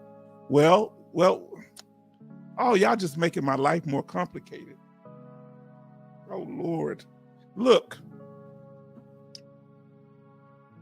I don't know if it was traumatic. Well, I don't know, man. Y'all, oh, y'all got me confused. I just got a haircut today, family. Y'all got me all messed up. Oh Lord, now they look, y'all help me. She said, I'm gonna have to read that one again. H-Town, you on tanks? And he said, I buried the memory. And he said, don't those tanks run on diesel fuel? Yes. And if the person hits the idle button on the fuel truck, the diesel will pour all on you and drench you like you had a shower. Yes. But my issue wasn't when we was on the tank with the diesel. It's that they was using the diesel. You know how we had them a little things set up like restrooms and the half barrels where they used to use the restroom in. Well, I was on the detail where we was using diesel to burn the feces and stir it up with a camo what that pole, camo pole. And I had one incident that upsets me deeply, family. I'm gonna tell y'all, but I ain't gonna get mad about it. Look, let me tell you something. That's why I say everything ain't combat related. These people be talking stupid. Oh my God. I'm trying to say, look what Brother Charles said, the mind is funny. Let me tell you what happened. You know how they had the burn pits? I didn't know what burn pits was till they tell me if this is a burn pit. If they dug a hole in the ground to put all our stuff in and used diesel to burn it up because they didn't want nobody else getting the stuff we left behind. That's a burn pit, right? Like they take the bulldozer, dig, and it was like at a 45-degree angle, and it's kind of leaned down, and it like this, and like a ramp going down. They put everything in there, burn it, and then they use the bulldozer to cover it up. Is that what a burn pit is? That's what we had. I'm assuming that's a burn pit. So, Brother Junior in here, thank you. I'm gonna get to you too, brother. Lord, y'all making it hard for me tonight. I wouldn't have came here if I'd known it was gonna go this way. Well, they was burning some stuff. And, I was a little ways from the fire. And all the soldiers know to stay back, I don't know if this, I'm assuming we was in Iraq or Saudi Arabia. We was out way in the desert. People live way out in the desert. I believe they had little projects look like out there. This man came up with his son or grandson. They jumped out of a car. Listen, a little truck. A little truck. Everybody driving little Datsuns over there. You remember those old Datsuns? They had a little old truck. Ain't much gas in it. I don't know how they getting around the desert, right? He jumped out. The boy jumped out. He pointed for this little young man. Couldn't have been no more than 11 or 12. He was tall, but he was young. He was about 10 or 11. He jumped out and he pointed for him to run in that fire. I said, you stop. I said, no, you run in the fire. I told his daddy, you run in the fire. You don't tell that boy to do that. I ain't gonna forget that till the day I die. I hope that boy didn't go into no fires. I pray to God that his daddy got the point and then sitting there. It was full blaze. Why was I the one standing there? Why was he so close to us anyway? How did he get there? This is supposed to be a military thing. We in the middle of the desert. What is he doing having this boy run the fire? And what if he got that boy to run into more fires? This been on my chest for years. Maybe it's related to these. I don't know. I'm real hot about that. That ain't a way to treat your son. He had on one of, how they have on the thing, the long thing, like I ain't gonna say it's a dress, but go all the way down their feet, like what Jesus them used to wear. And I just pray that young boy didn't get burned up.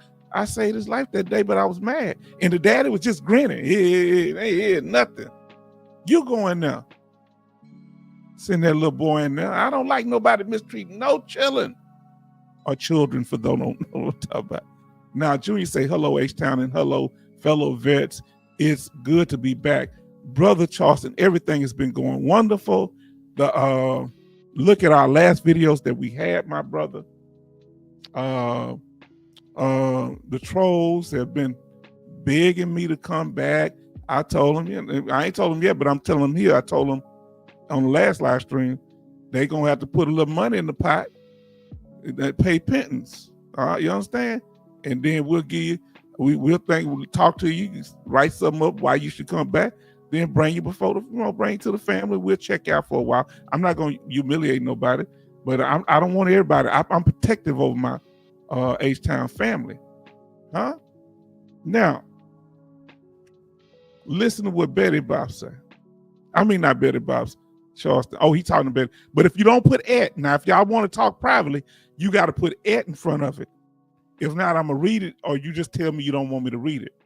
Now, he say, Betty Bob's will tell you should make, especially aircraft carriers, smell oil. It is on your skin and hair. Yes, indeed. Because we had Brother Charleston, the same things that were in the jet engines that were in our planes was in our tanks. We had jet engines in there, and the same. I think that may mean that was the same kind of fuel, because they told those were jet engines. Oh my Lord, boy, y'all heavy up in here today. Now let me make sure. Yeah, if you want it just to be one, put at, and then I won't put it up there. At Junior, at Tyrone, at Shaniqua. Now, Army Joy say, I don't like the smell of diesel fuel either. I didn't realize I don't like it. I don't like it.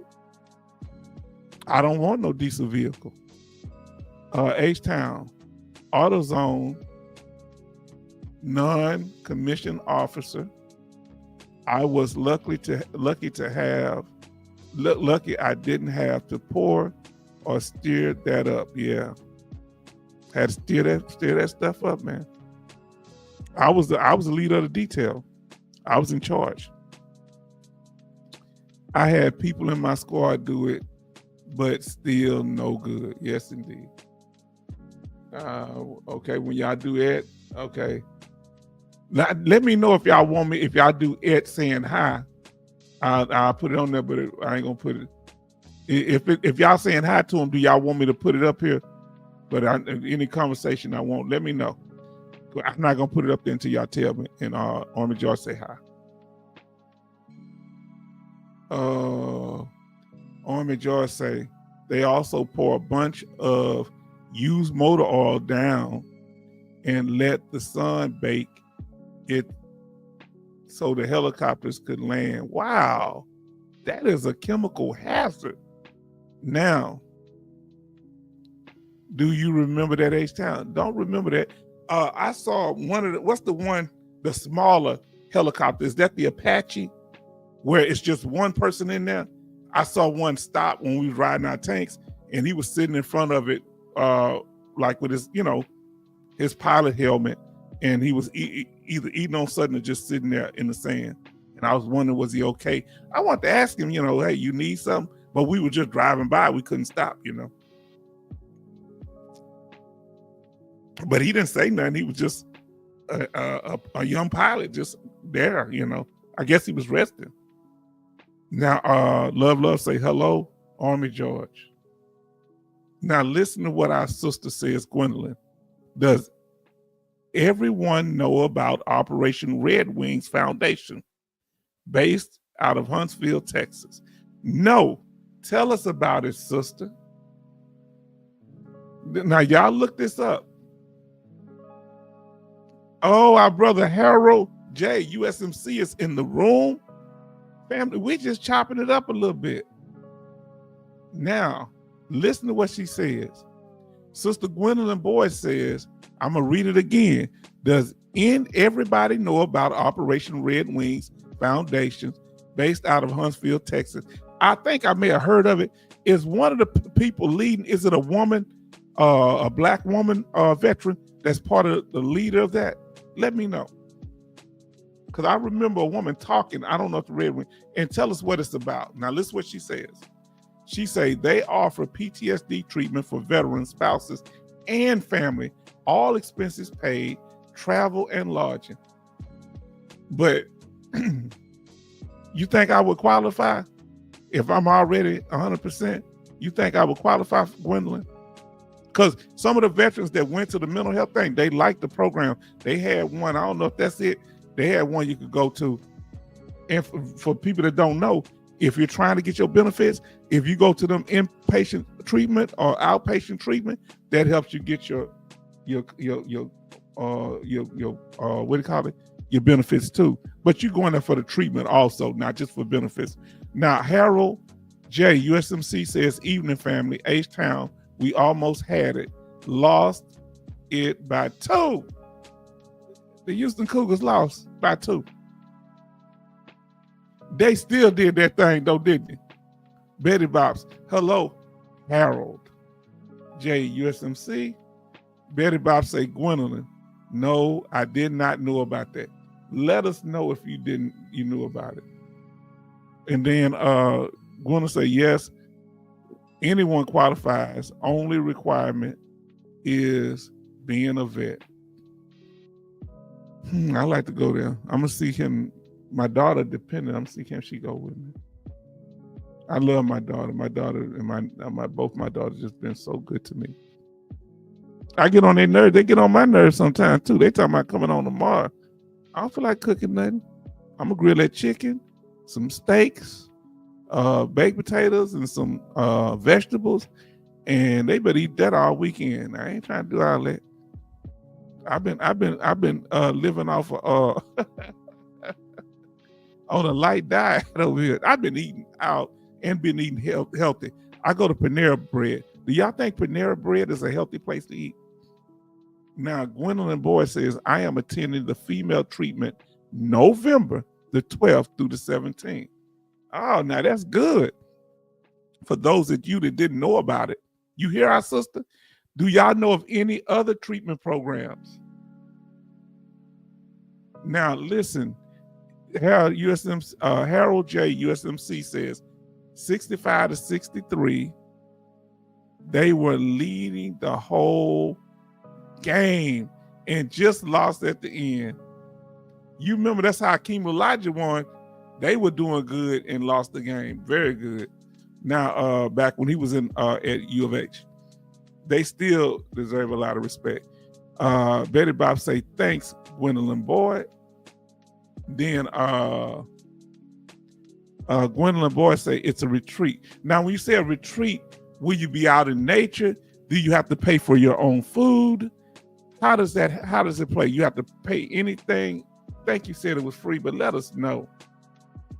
Family, I'm so happy that we're in here because I want to have a night where y'all can just express, chop it up, any questions about benefits, and we got our experts in the house tonight, and we ain't gonna keep you long because we're gonna be back tomorrow. Day off tomorrow. Y'all gotta let me know. If y'all wanna come on tomorrow, put Thursday or abbreviation for Thursday. If you want to come Sunday, put Sunday. We'll do the broadcast on Sunday because tomorrow is Thursday. We doing one tonight.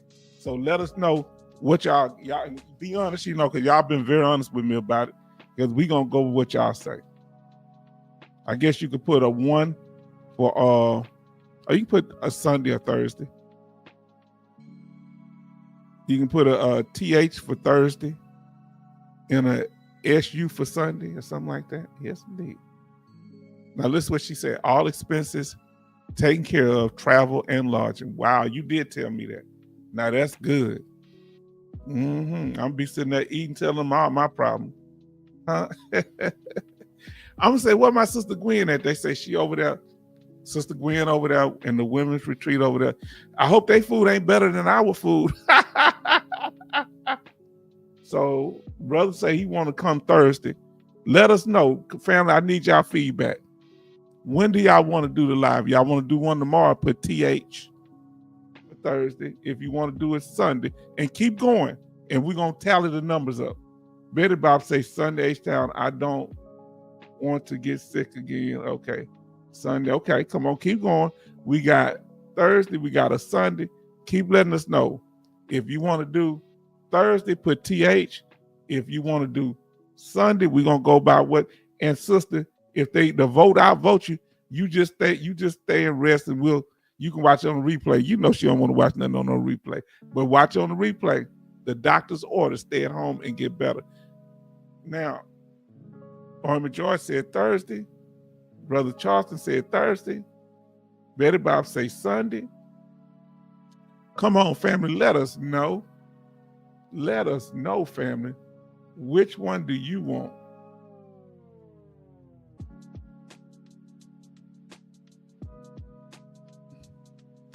And let me, what was that question?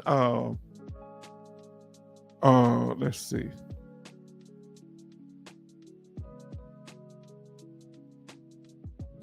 So when you were in there, sister, I'm gonna ask you a few more questions. Was any noises that you mentioned that was a trigger for you in your PTSD exam? Environmental triggers, there's certain places you don't like going. Or I don't know if y'all heard a club in, was it Dominican Republic that did y'all hear about it? It collapsed and a lot of famous athletes were in there and they passed away, about 2 or 3 of them. Some of them I think were retired. Did y'all hear about that? Hold on, let me get to where I need to get to here. Hold on. I want to get to...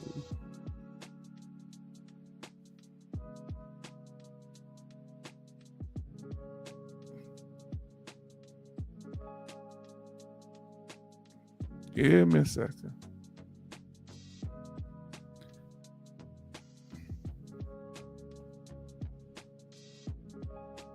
Dome, look what he say, question. Dome has a question. If you locked up, do you get your benefits back when you get out, or do you have to reapply? I'm about to answer that one. Okay, now, very good, Dome. And I'm gonna put this down for a second because I'm loving that question. Thank God for you. And everybody's saying, hello. Love, say hello, Dome. Betty Bob says, Dome, good evening. Love, say hello, Alaskan Ice. Great to see you. Now, and I'm gonna get to your question in a minute here. After his, Gwendolyn, yours is next. Let me tell you something, family. I'm glad he brought this up. It's so important that he brought this up. Let me tell you why.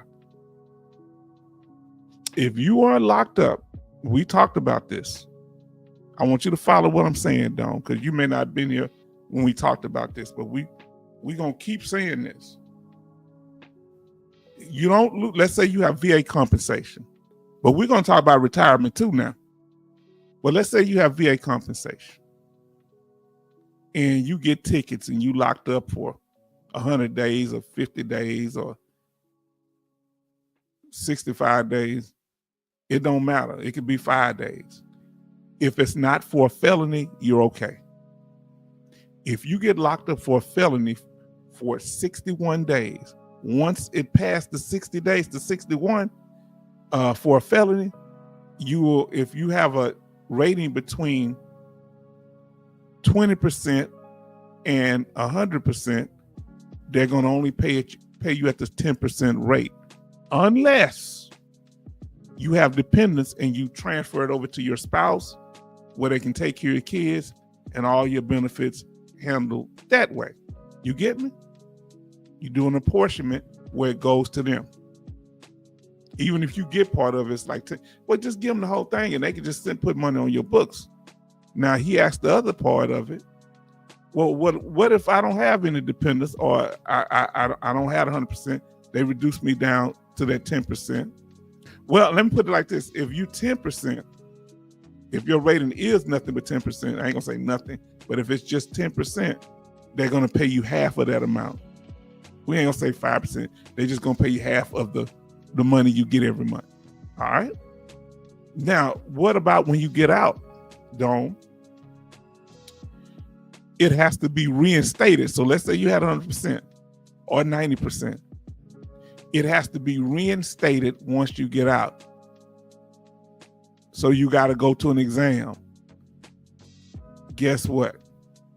Reinstatement sounds like a pretty word. That's just a re-examination to me. Tell me what's different. You can tell them I was 100%, and the only reason I lost it because I was in jail. Well, we're going to reevaluate, we see you still at that level. So you got to have another claim. Now, you got to have another claim to evaluate you at that percentage that you had before. They may decide that you got a higher percentage. You may have been 50%. It may be worse now. Now, another thing with people saying, now, when you go to jail, they don't take your retirement. When we was talking about retirements and Fifth Amendment rights, and the man that was on death row, the veteran that was on death row, the military retiree, yes, they do. Yes, they do. The same thing. If you in jail or prison for 61 days on a felony and receive military retirement, you're going to lose that military retirement altogether. Now, there are cases, I don't know why. There was this one, I want to say he was a general or a full bird colonel, and he went to church and he was retired, and this little girl, he touched her inappropriately, and he went to prison. They were still letting him get his retirement. I don't know how, but they're supposed to take it away. Now, Sister Gwendolyn say they also have a viral retreat via Zoom on April the 19th, starting at 9 p.m. Central Time. Can you, sisters, send me a link to the website so we can show it, some information about it, so we can show it to the group on the Veteran News next time that we have a live stream, okay? Now, so far we only got 3 votes, 2 Thursdays and 1 on Sunday. I'm gonna save my vote for the end, like the vice president in Congress. You just have to register on the website. Bring us that information. Then Love say, hello, Alaskanites, great to see you here. And then Betty say, Dome, good evening. And then Love say, Dome, hello, Dome. And then Brother Charles say, hello, Dome. And Dome says, hey, family. Family, we just chilling. We expressing ourselves because I got a whole family on the other side of town. I don't talk to them. I got neighbors that are very angry at me because my grass is growing and theirs is not. And they got their kids and walking all on my grass. Now, all you got to do is walk on the sidewalk. Why they got to walk on the street then hop up on my grass? Their parents' grass is dead. And I'm nervous because if they slip down, they're going to want to sue me because I got my grass sitting up high. Yes, indeed. Yeah, people be hating. You can't relate. People just, Alaska Nights, Dome. I won't supposed to read that. Sorry about that. It'll say an @ symbol. Anything with the @ symbol, I'm not going to read. Sorry. Because I'm going to respect your privacy. Charleston says, hi, Alaska Nights, love.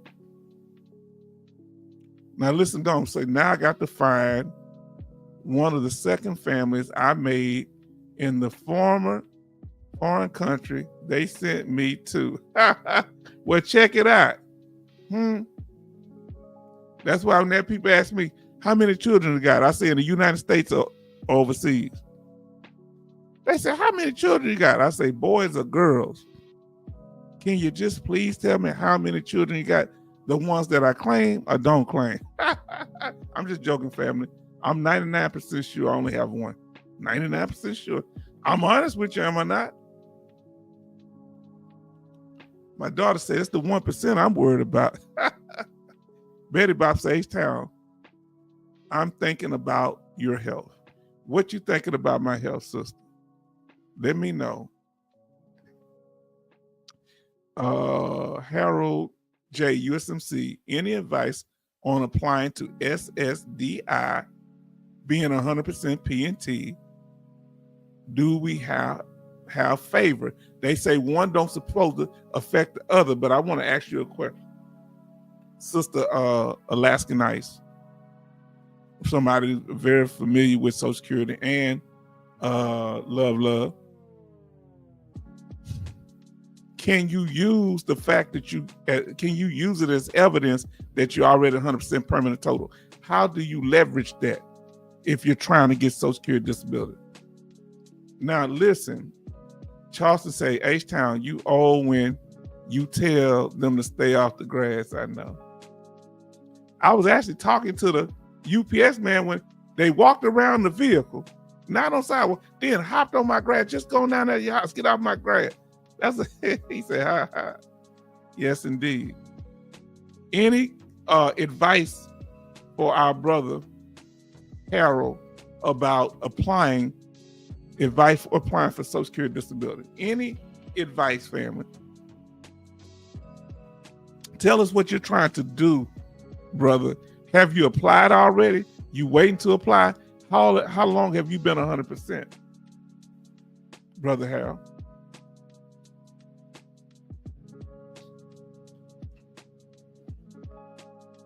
Let us know. And I want to ask y'all, we're going to get to this here. The question for tonight.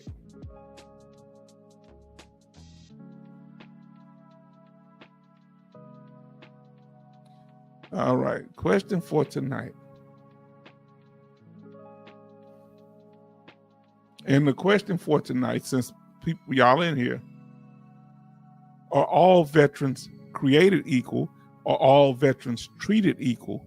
Or do you think there's an unfair rating system when it comes to the way veterans are treated? Okay, let us know. That some veterans are seen more as veterans than others. Now listen, and it's okay to speak freely. Now listen to what Army George says. Put a copy of your award letter in your Social Security packet. Then think about that. Did you do that, Sister Alaskan Ice? Did you put your award letter from your VA in your Social Security packet? Along with your DD-214, they will expedite. Very good information, Army George. Army George is very informative. Now, Harold USMC says 4 years at 100%, just wondering if it's worth it. How old are you, brother? How old are you? Because 62 coming up, but if you do it before then, you'll get the full amount under Social Security disability. When you get it at 62, you're going to get a reduced amount. And I think you have to be up over 66 or 67 to get the full amount, the same full amount that you would get with Social Security disability right now, if you're under 62. Tell me if I'm right, family. Oh, let me see what he says. He say, when applying for Social Security disability, listen to what Brother Charleston says, include meds and look up side effects. Real smart. We about the same age, brother. Say so. Oh, he say that was to him. Okay, sorry. If you put any ed in there, I'm not gonna read it. But family, that's all I want to talk. Y'all gotta let me know now. Do y'all want to come back tomorrow, or we gonna do it on Sunday? Give me only 3 people responded. Let us know. Thursday. If you want to come back on Thursday. Hold on, what's that? If you want to come back on Thursday, put a TH in the chat.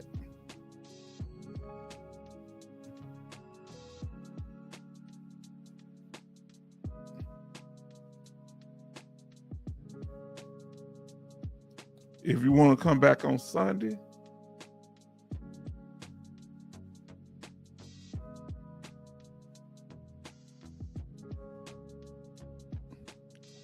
put a SU in the chat.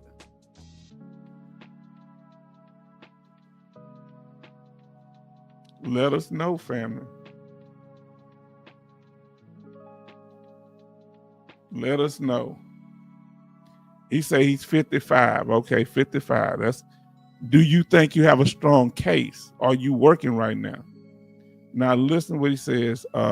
Sunday, so you can rest H-Town. You've been posting overtime. Yes, I have. So now that's 3. So that's 2 for Thursday and 2 for Sunday. So now we got another one that says Sunday. That's 3 for Sunday, 2 for Thursday. Say get some rest. I might have to go with that. Now, y'all know my energy ain't what it was, and I'm getting a little hoarse again. I don't know why. Love says, Harold USMC, you can sign up at SSA online to apply online. You can apply online too, right? Y'all say. She said, get some rest. Well, family, I just want to thank y'all so much for being so incredibly patient, kind, respectful. Junior, tell us what's been going on with you, brother. Junior, let us know what's going on before we get out of here, family. We've been doing it. People watching our videos, I think they really enjoy our interactions. I'm going to tell y'all, because that's all we had some time interacting. They like to see us interact with each other. They off the chain. I think more people than watch that video. Let me see. It was 282 on that one video. Yeah, 282. And 198 on the last one we did. 196, I mean. Now, Betty Bob says, H-Town, you have to rest.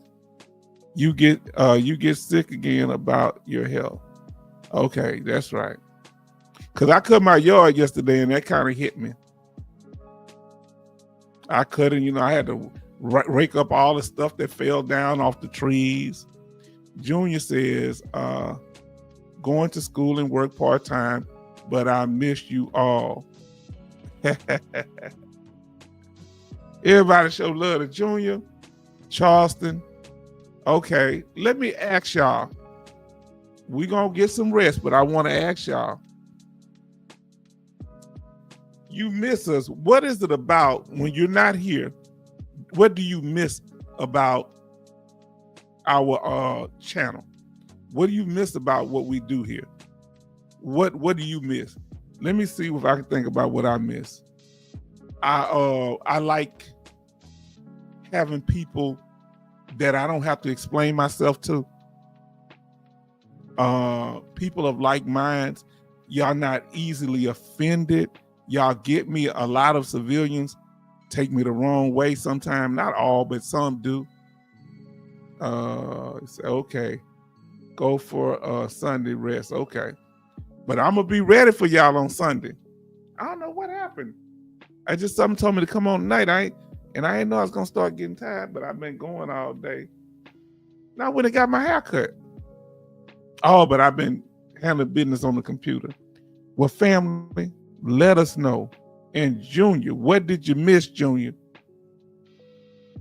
Okay, now let's reset.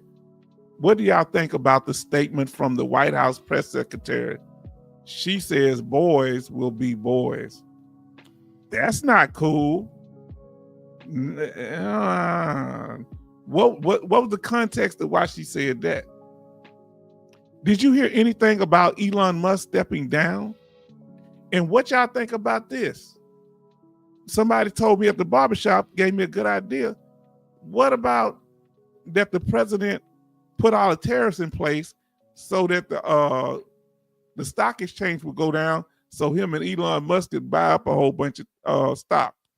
Hypothetically, could that be possible? Hypothetically. Now, Junior says the fellowship with other veterans and the information you put out. Now,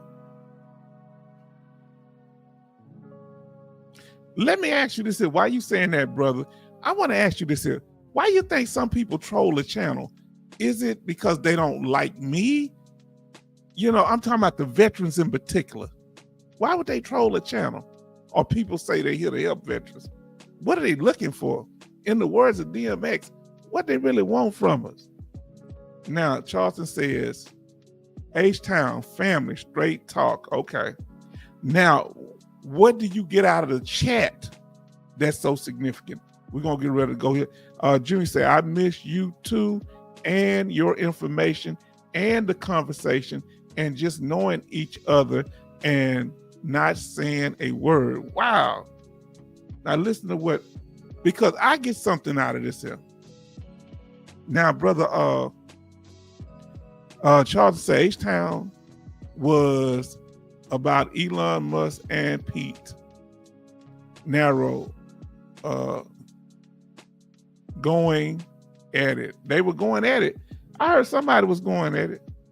Now listen what the sister, now she going on the Social Security. So I see you just respond.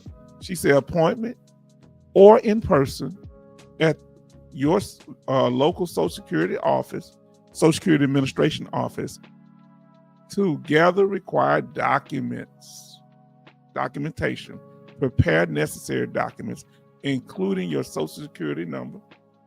Make sure you have these documents ready, brother.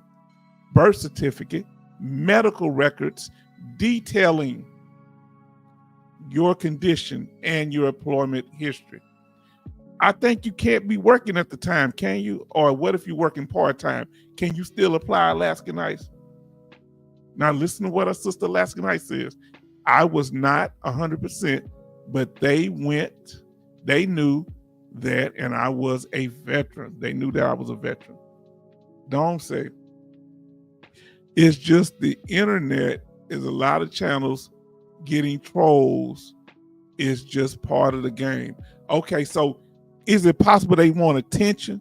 So the trolls looking for attention or to disrupt? Okay. I can't take it personal. Okay.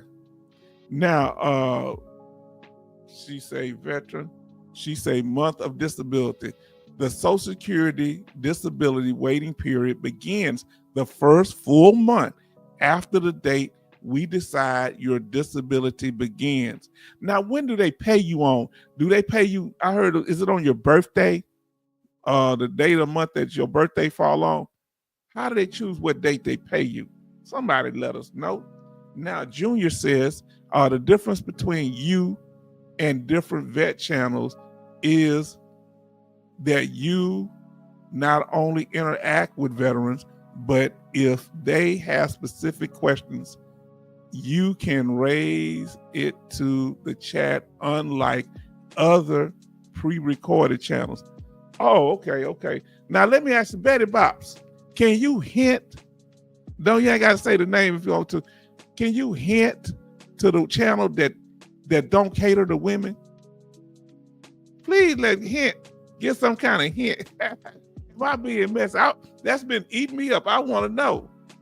Now, Alaska Night says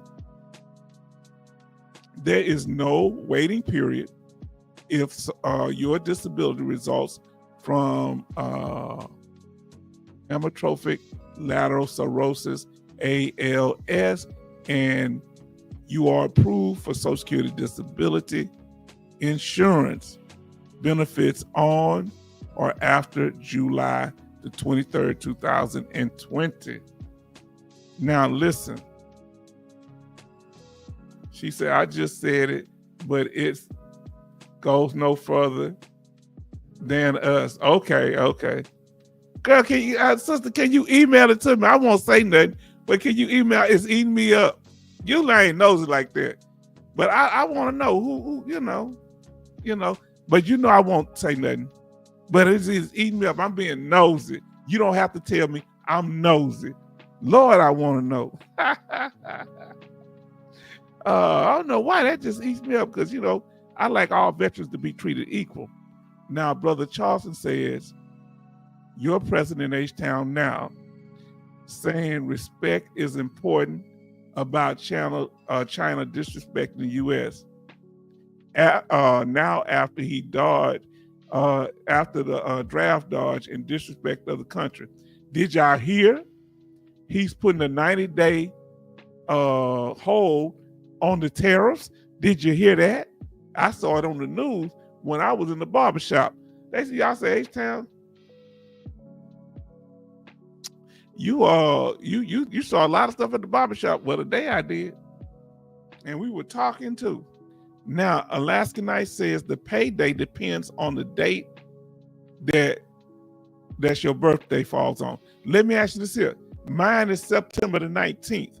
So would it be a certain range that mine would fall on since my birthday is the 19th of the month? Betty Bob say, okay, I'll say it now. I'll email you. I'll be right back. Okay, I'll be here. I'm just because I don't like being in the dark about somebody that don't treat veterans right. I'm not going to say anything. I can still see you on my television. I ain't gonna talk about you while you're gone, sister. And let me ask y'all this here. If I decide to file a 62, which one you think, if I don't get it as Social Security disability, I'm gonna think about doing it. If I don't file a 62, which is it better, file a 62 or 67, or does it depend? Let us know. We ain't gonna keep y'all long. Come on, let us know, family.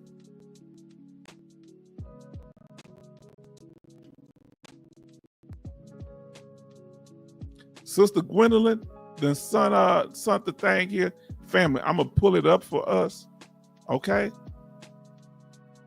Well, Sister Gwendolyn. Now this is interesting. Listen what Sister Gwendolyn says. My birthday is the 31st. I get my Social Security check on the 4th Wednesday of the month.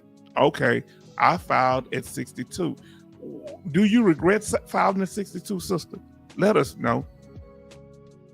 Let us know. Now, family, I'm about to pull up what my sister talking about the foundation. And family, this is going to be a blessing. And we just chatting a little bit today. Let me pull this up, family, if y'all don't mind. Keep on chatting. The Wings Foundation, let's see. Boom, boom, boom. All right.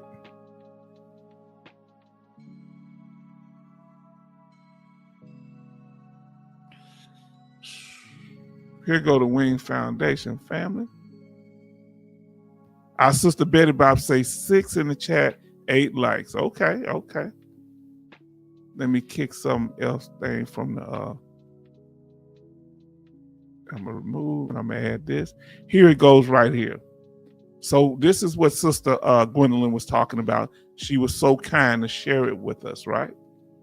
And here it's called Operation Red Wing Foundation.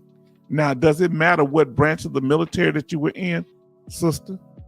Now, I forget how far Huntsville is from Houston, Texas. I know it's before you get to Dallas. Would it be about 2 or 2.5 hours? How far is it from the Houston area, sister? Here's the information. Contact Operation Red Wings Foundation team, and it's in Huntsville. Telephone number, email. Let's see about our retreat.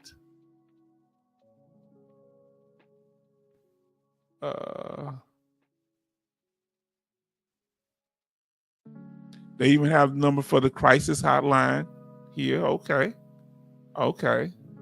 Events. Let's see what events they got. Here's some of the events. Can y'all see that, family? All right. They're having a retreat alumni workshop, and that's going to be on January 11th, 2025. Oh, they already had it. April 19th. That's coming up. A Pathway to Recovery. All right. That's online. Then they have Houston Diesel Beach Bash. Wow, diesel, right? They talk about triggering, but I know they're not on July the 19th, 2025. Oh boy, look, they got horses. You know, I love horses. Support us. Our events. Oh man, this is looking beautiful, family. Let's see what it says about the retreats. Oh man. Now, let's see what it's talking about. Fair use. Hi, my name is Ross Hovey. I served in the Army from 1987 on and off all through 2014. Did a total of 19 years. Most of my service, National Guard or Reserves. I did one combat tour to Afghanistan as a helicopter pilot with the Army Reserve Unit in Conroe. I was separated from the service for quite some time before I attended a retreat with Operation Red Wings. I'd kind of avoided all veteran service organizations for a very long time, to my detriment, ultimately. I was sitting in the parking lot of the Conroe VA outpatient clinic, fixing to go kick in the door and tell somebody I needed some help. I happened to be on the phone with a friend of mine who had some inroads with this organization. And he stopped me and said, "Don't do that. You know, meet me for lunch. Let me make some phone calls." And he did, and they got me into a retreat here with Operation Red Wings within the week. He was another fellow veteran, and he just happened to know of the organization. I knew that it existed, but I didn't know what they did. It was quite a hump for me to get over just to allow myself to take part in any type of these veteran services organizations. But at the time, had I known, it was a critical moment for me. Had I known, I would have reached out to them on my own at that time. A lot of guys, and myself included, they won't take part in retreats, therapeutic retreats, because they don't necessarily feel worthy, for lack of a better term. I was extremely nervous when I first showed up to this retreat. I thought I was going to be the only guy in the room that didn't have a Purple Heart or a Silver Star. That type of stuff is for guys like, name the Medal of Honor recipient, not for me, right? I did one tour. I have all my limbs, everything works. You don't have to be a Hollywood hero to need the type of help that you can find at these events. When I got here to my retreat, the majority of them were guys that were like me. Everything works.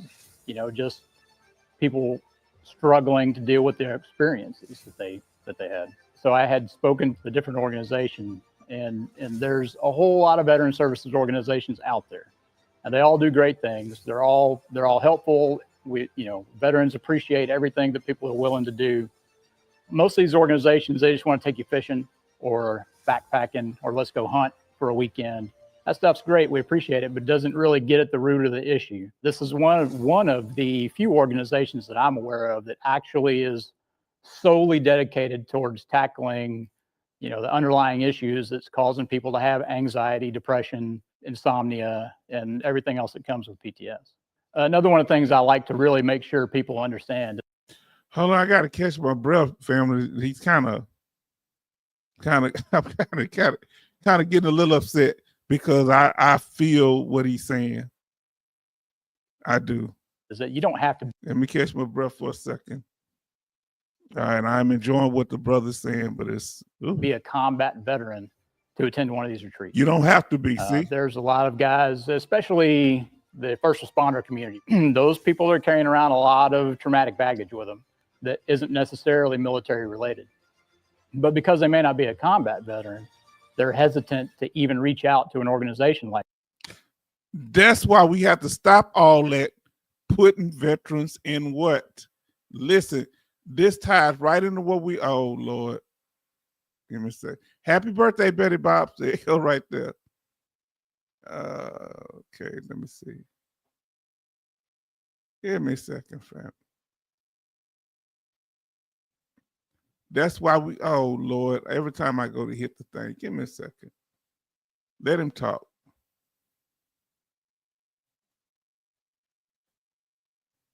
I'm gonna let the brother talk and I'll look it up.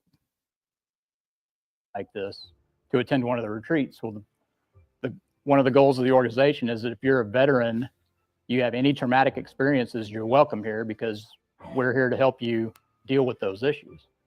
So one of the therapeutics that they use here is ART, which is accelerated resolution therapy. It's an interesting therapy and it's helpful because you don't have to actually verbalize the experience. You only replay the experience in your mind. So you don't have to tell anybody else what you've seen or what you've done or what you've had to deal with. And then it's the mechanics between the eyes and the brain that help you to reformulate how you see that event and how you frame that memory. I tell people a lot that a 5-day retreat's not going to cure everything that's ailing you, but it's a good place to start. It's a good first step. When I came to my retreat, I was put into contact with a local therapist that I wound up seeing continually for about 3 months. During the course of the retreat, you're going to be introduced to certain devices that you can utilize on your own while you're at home, biofeedback devices, the Alpha Stim device that you can get with a prescription through the VA or through your private doctor. So it's an ongoing process. You're not going to be cured when you leave here. You're still going to have issues to deal with and process. But it's a good place to start. And just getting somebody to show up is the first step. There are still people at every retreat that say they're going to be here, and then when it comes down to it, they don't show because they get cold feet at the end or they have second thoughts. So just getting here is the first step. What I would tell people that are struggling with trying to find the will to get themselves to one of these events or one of these retreats is it's very relaxed environment. There's no measuring up. You're not going to be measured against the guy sitting next to you. It's solely focused on your own clinical therapy. And there's nothing to be afraid of. I mean, there's nothing to be nervous about. Uh, Everybody's experiences are different, and everybody that comes to these things knows that. And it's an easy environment to integrate into. So your service as a veteran may have ended, so now it's time to start taking care of yourself. There are organizations out there like Operation Red Wings Foundation who are dedicated and devoted to serving you. It's okay to take advantage of those opportunities that are available to you. You don't have to be ashamed that you need to take advantage of those opportunities.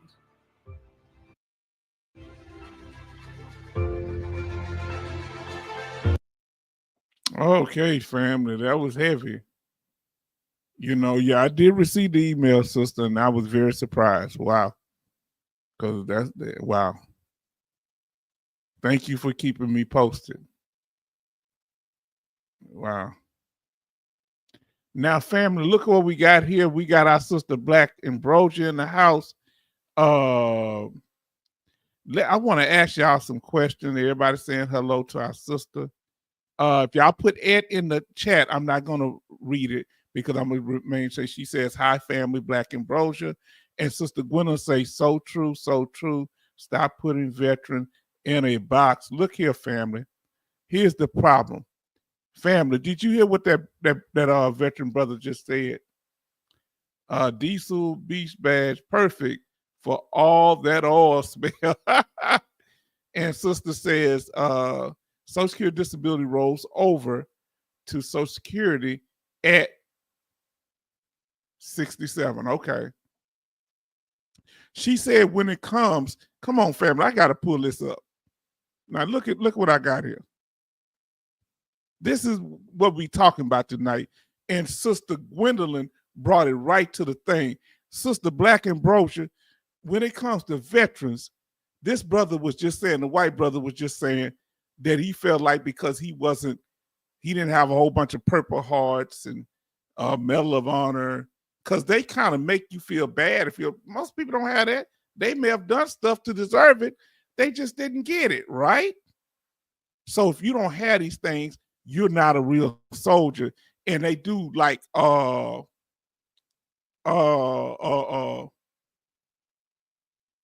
do they call it? They do status things.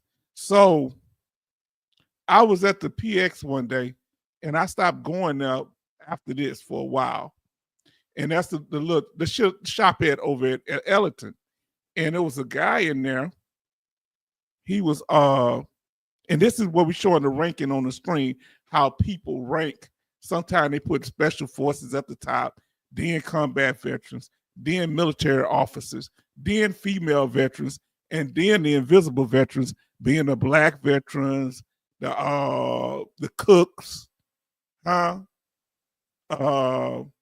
this could be Asian veterans, groups that they usually don't stereotype as veterans, right? Now, what was I saying? So I was there, so a black veteran walked up to me and asked me something.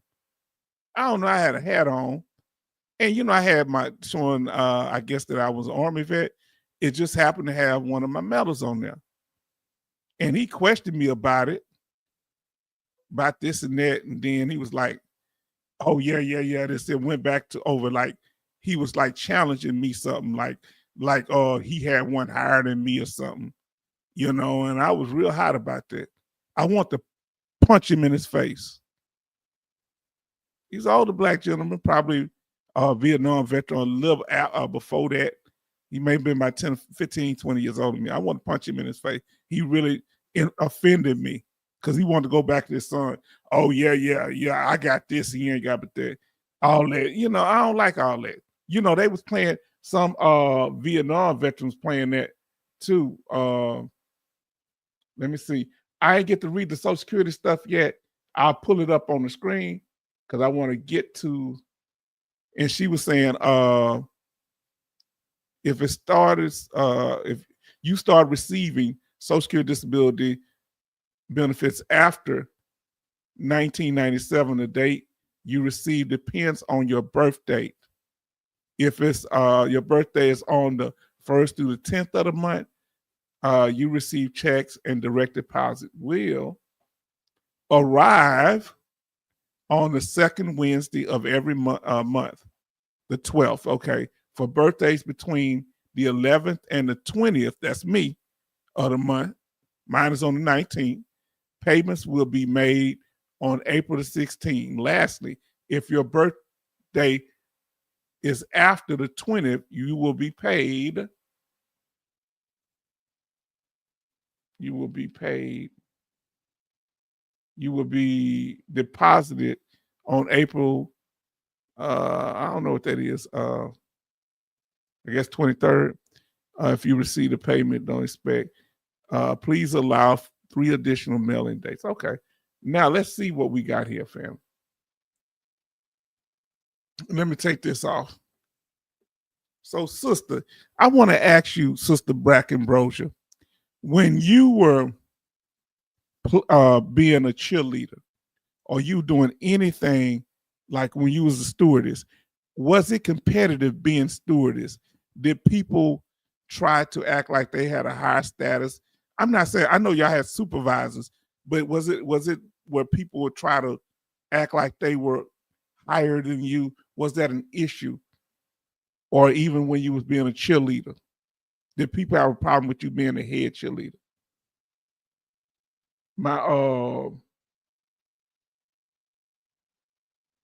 Let's see what we got. Sister Wendell said, you are welcome.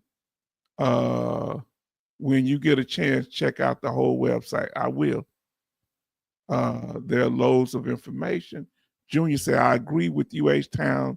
You can literally be Coast Guard and get a good percentage at the VA. Yeah, but I don't like people saying, well, I'm this. I should be over these other people. No, that's not how it works. No, I feel that organizations should take care of any vet. That's what I say. How y'all feel about it, family? Now listen what it said. Charleston said, oh, H-Town, like stolen valor, toughest vets in the room. Yeah, let me tell you something. They turn out to be frauds. I remember one of the Special Forces guys, he wasn't supposed to tell a secret. He did it for that movie they did on taking out Saddam Hussein. He lost all his benefits. He got paid for the movie, but the idiot told secrets and he lost his VA benefits. And guess what he lost? He was in his car drunk. He wasn't driving, but I guess, is that true? If you're sitting in your car with the key in there or the car on, even if you ain't moving, he was sleeping. They got him for a DUI for being in a car that he had the keys in. Is that true? Who know about that with DUIs? What do you do when you go out and drinking? Do you take an Uber home? What do y'all do? Now, Gwendolyn say, just think about how a female as a veteran. Wow, yes, indeed. Now, listen what it said. Don't say, nah, big dog. Don't go around punching people in the face.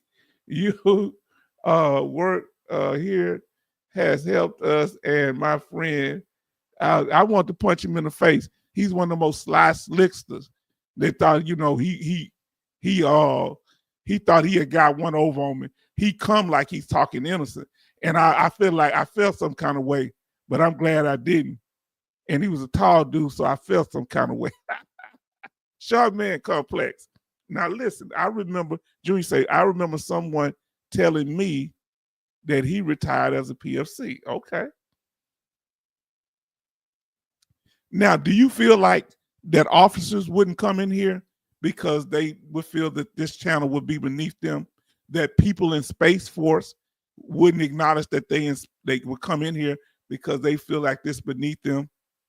Do you feel like that some special forces? Because look, once we veterans, it don't matter whether you're a general or not. Now, listen what it says. Charleston Zimmerman says, as I tell people, as a sailor, I am not a fighter, I'm a lover. Yeah, y'all proved that. All them chilling y'all got all over the place. Black Ambrosia, if you still in here, let us know, sister. now because I want to know how you dealt with people trying to treat you unfairly, my sister. Like when you had a job, who's ever been somebody tried to y'all got the same position, but they act like they're your boss. Who's if that ever happened to? Put a 1 in the chat if you have been at a job and somebody that's at your position or lower trying to tell you what to do. Put a 1 in the chat. They feel like they the boss of you. Come on. And it might be somebody you train. Come on, tell me, family. Whoever had that situation that you've been at a job and a person at your level telling you need to do this and that. Uh-oh. Betty Bob say yes. Put a 1 in the chat, family. Put a 1 in the chat. And once you do that, let us know how you dealt with that thing. Huh?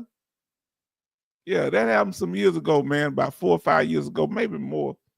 I felt it was probably 2019. I want to pop him in the face. I should say that. You know, man, he better not ever say nothing to me again. Yeah, I gotta let me see. I ain't gonna do it now. I ain't gonna do it. I'm woosah. Let me see what Gwendolyn say. Oh, she said Ed her, so we're not gonna read that. I remember Jesse Ventura sued the Navy SEAL sniper guy. Yes, he did. Chris Kyle for altering lies in the name of Chris Kyle. Chris Petty much ruined his reputation. Yeah, Chris Kyle, the sniper, talking about he punched out Jesse Ventura. Now, Jesse Ventura was as an actor, but he's also special forces. But he didn't go around trying to act like he better than nobody. Jesse Ventura spoke up. Now, look at what it say. Number 1 for Junior, somebody tried to tell him what to do. Brother Charles say he on a job and somebody on their level trying to tell him what to do. Betty Bops, I think you got ready to put hands on somebody. Then we got Sergeant in the house, says 1, Sergeant, we glad you here. We're going to let you chat a little bit tonight. If you come back, we'll have the rules up and you agree and keep chat. But you can chat now as long as you reasonable. We'll get back to that another time. But Sergeant, what was the experience? Family, people starting to come in here. I ain't got time for this. I guess y'all know since we ain't doing one tomorrow. What was it? Have you ever had somebody your same rank try to tell you what to do? You're E4 and they're E4, and they're not in a position over you or they've been made charge. How do you deal with somebody trying to boss you around and they ain't in no position to boss you around? What would you do if you running your ship? Have y'all ever had this incident, Brother Charleston? You run the ship because y'all say the Navy SEALs come on there, or sometimes even the Marines be on y'all ship. And they say, I ain't got to listen to you. Let me tell y'all a story. Can we talk? Another invisible say, everybody show love to Sergeant. Sergeant T. Everybody show love to say hi to Sergeant T. How you doing, Sergeant T? We glad you're here. Please tell us your branch of military in the country or state that you currently live in. Now listen, he say the Rub brought a rifle in to work and tried that crap. I said anytime out in the parking lot, he got scared, reported me to HR. He's not a veteran. Wow. Can I say something, family? The last people you want to deal with, I don't know what y'all do on that ship. The last people you want to deal with is Navy veterans. Man, y'all off the chain. Talking about some people, y'all not infantry, but y'all sure know how to act like infantry. Huh? Don't think I'm playing. Remember the one that went off and that the one used to be the police officer, Chris Dorner. He went off and started popping people. He was a Navy captain. Huh?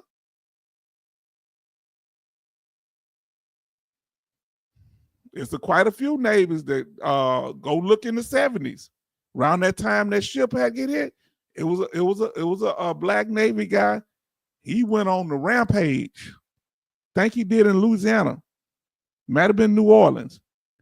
They had a helicopter. Let me come up on here. This man was on top of the hotel, and they was shooting, using a military helicopter to shoot at him. He stuck his arm out with his rifle shooting at them. They had to get out the way. It took them, they had to go up on the roof to get him. And he had put down a few people. This is a Navy guy. Yes, indeed. Now let's see. Sergeant say, I worked PT for the city parks and recreation. I have had or to try to talk down to me. How do y'all deal with that when people try to talk down to y'all? Betty Bob says, hello, Sergeant T. How do y'all deal when y'all in a situation and people are trying to belittle you, whether it's that or a supervisor?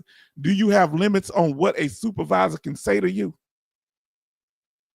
Say, listen, aren't you smarter than that?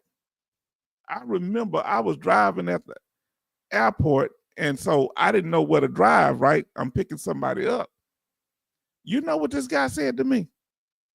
He said, I said, I don't know where to be at, because he come over and he just stand there. I said, tell me where to go. He said, just don't overthink it.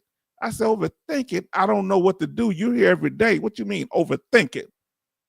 He got nervous, sent the other guy to talk to me. I said, I guess he sent me over here and told you I'm a bad person. But I said, I just want to instruct me where to go. So he kind of instructed me. He want to have an attitude. I said, yeah, I know you trying to support him. But you don't come up to me talking about I'm overthinking where to park. Because soon as you go to the airport, if you park the wrong place, they're going to yell at you, right? So they want you to park in the wrong place so they can yell at you. I just asked them, tell me which way to go, because sometimes they change it up. Overthinking. Boy, that run me out. Y'all see I got a temper. Huh? Now listen when he says, Sergeant T say, hello, U.S. Army, California Army National Guard, 22 years active, and total 34 years first. Okay. Are you a first sergeant? Thank you, saying you're first sergeant. Now, thank you for your service. I am the H-Town vet. I'm U.S. Army, and we thank you. We don't show preference. That's another group that's not acknowledged. Y'all ready? Is who? Another group is Invisible or National Guard and the reserves. Let me tell you what happened to my buddy who's retired Sergeant Major. He was a command Sergeant Major, but you lose your command once you retire. At this point, he was a reservist, but he was a Sergeant Major. This E6, he told his E6 to do something. He said he was a first sergeant then. He said, first sergeant, you can't tell me what to do because you're not active duty. How y'all think that went?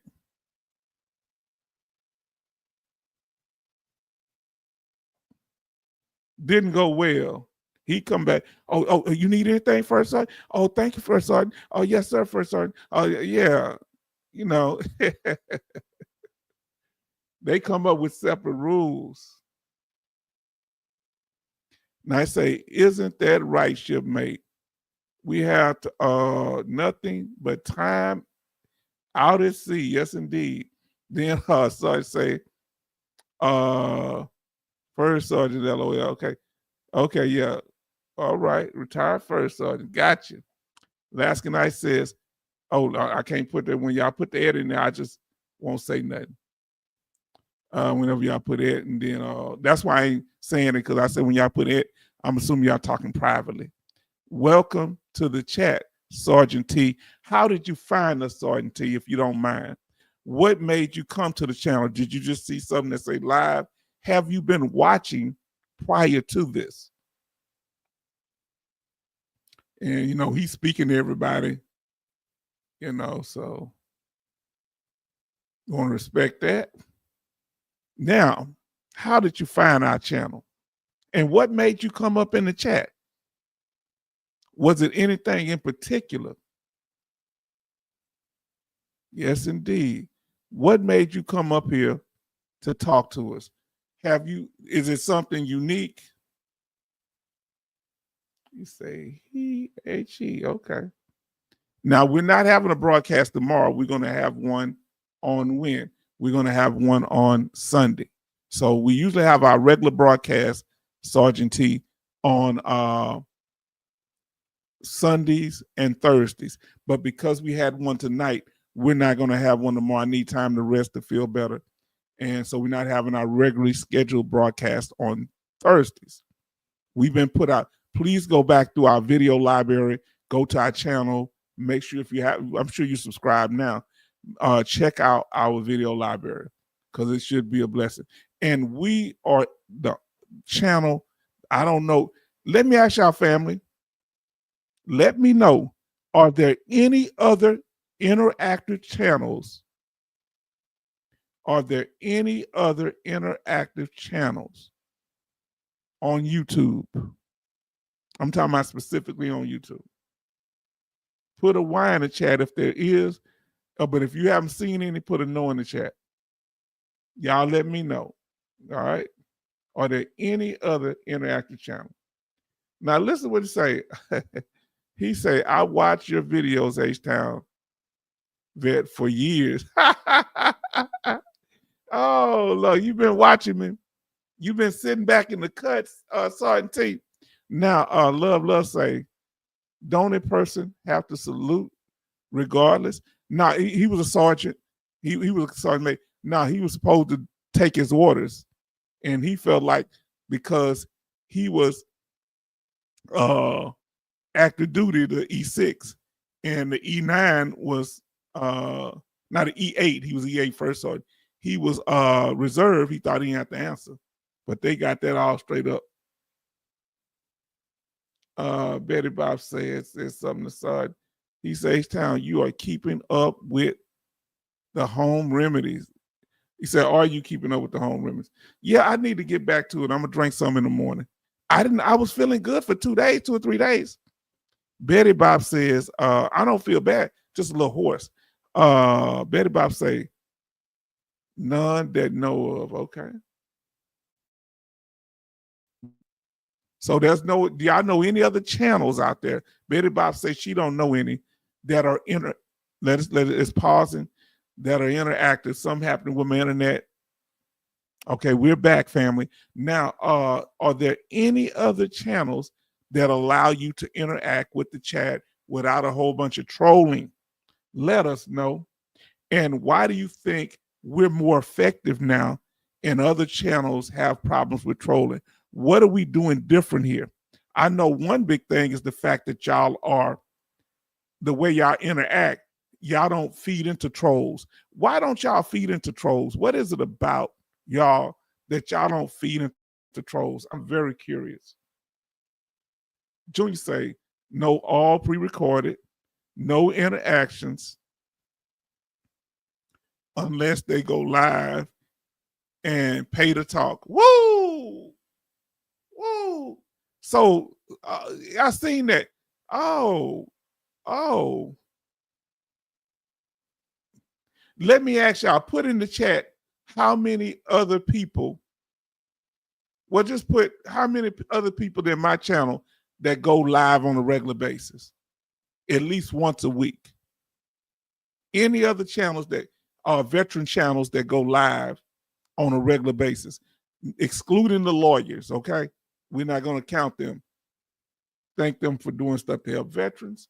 Now, Charles say, need vitamin C. I've had hitting orange juice feels better. Yes. I got some. I don't know if it's still good in there. I'm going to see. My children left it here. Now, Sergeant T say, I submitted my VA rating request from information of many veteran YT channels. Okay, that's good. And that's good that you get information. Now, Charleston say, scurry will get you. I've heard that before. None I know. So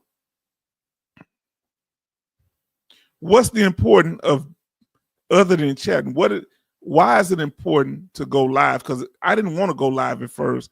I just want to do pre-recorded because I didn't want to get into, whole bunch of people trolling, which it's gonna happen. What is the value of y'all coming here? Do y'all feel a sense of camaraderie? Your questions, y'all say, so many of y'all say the information and the interaction. What about the interaction is beneficial? We're gonna get ready to close it out, but I want to know. You say, including yours, H-Town. I know of one other. Okay, that go live. Okay, I know one other. I think they go live. I've seen them go live from time to time. But yes, family. Any questions, concerns? And you were saying that you were submitting your VA rating. You got any questions of us? Let us know about your VA ratings or filing or anything. We got some very knowledgeable people in the room. Junior says, there's nothing wrong with pre-recorded videos, but when other channels go live for veterans to ask questions, they charge for advice. That's not cool. All of them, man, do they have it on the channel, or when so you can't chat without? How do they get the money from you? Because I don't see nothing on there. What do? They if you try to chat, they say it's gonna cost you this. Or the only people that can come up and say something in the chat, they gotta pay. Now listen, Sergeant T said, I enjoy speaking with other vets. Now that's key. Why do you enjoy speaking with other vets, my brother? Let us know. Betty Bob says, if you have a question, it is answered real time and you have plenty of experience and input. Now, what do you mean experience? I'm only a disabled veteran. I'm not a former Raider. I never worked for the VA. I'm just a veteran. So when you say experience, and it's my experiences, however, it is the experience I learned from other veterans. So you're making me feel good. Oh boy, Junior say super chats only for them people. So if you don't do no super chat, they ain't talking to you. Okay, thank you very much, Betty Bops. Now, super chats only. How you feel about that, Junior? Do you feel that if you do only super chats, now the super chats should have people come up. How do you feel about that? Now listen to what Sergeant T said. It's all about the military knowledge. We are all one team. That come on now, that's the expert. The team is the expert. We got Sister Alaska Nights coming here talking about Social Security, coming here telling us everything we need to know about different. She's bringing information in real time, putting it in the chat. Come on, family. Y'all think I'm playing? I ain't playing. Let's see what I got. Look, this sister putting all the information in the chat. Somebody asked about Social Security. She broke it all the way down in real time. Now listen to what our brother says, Junior.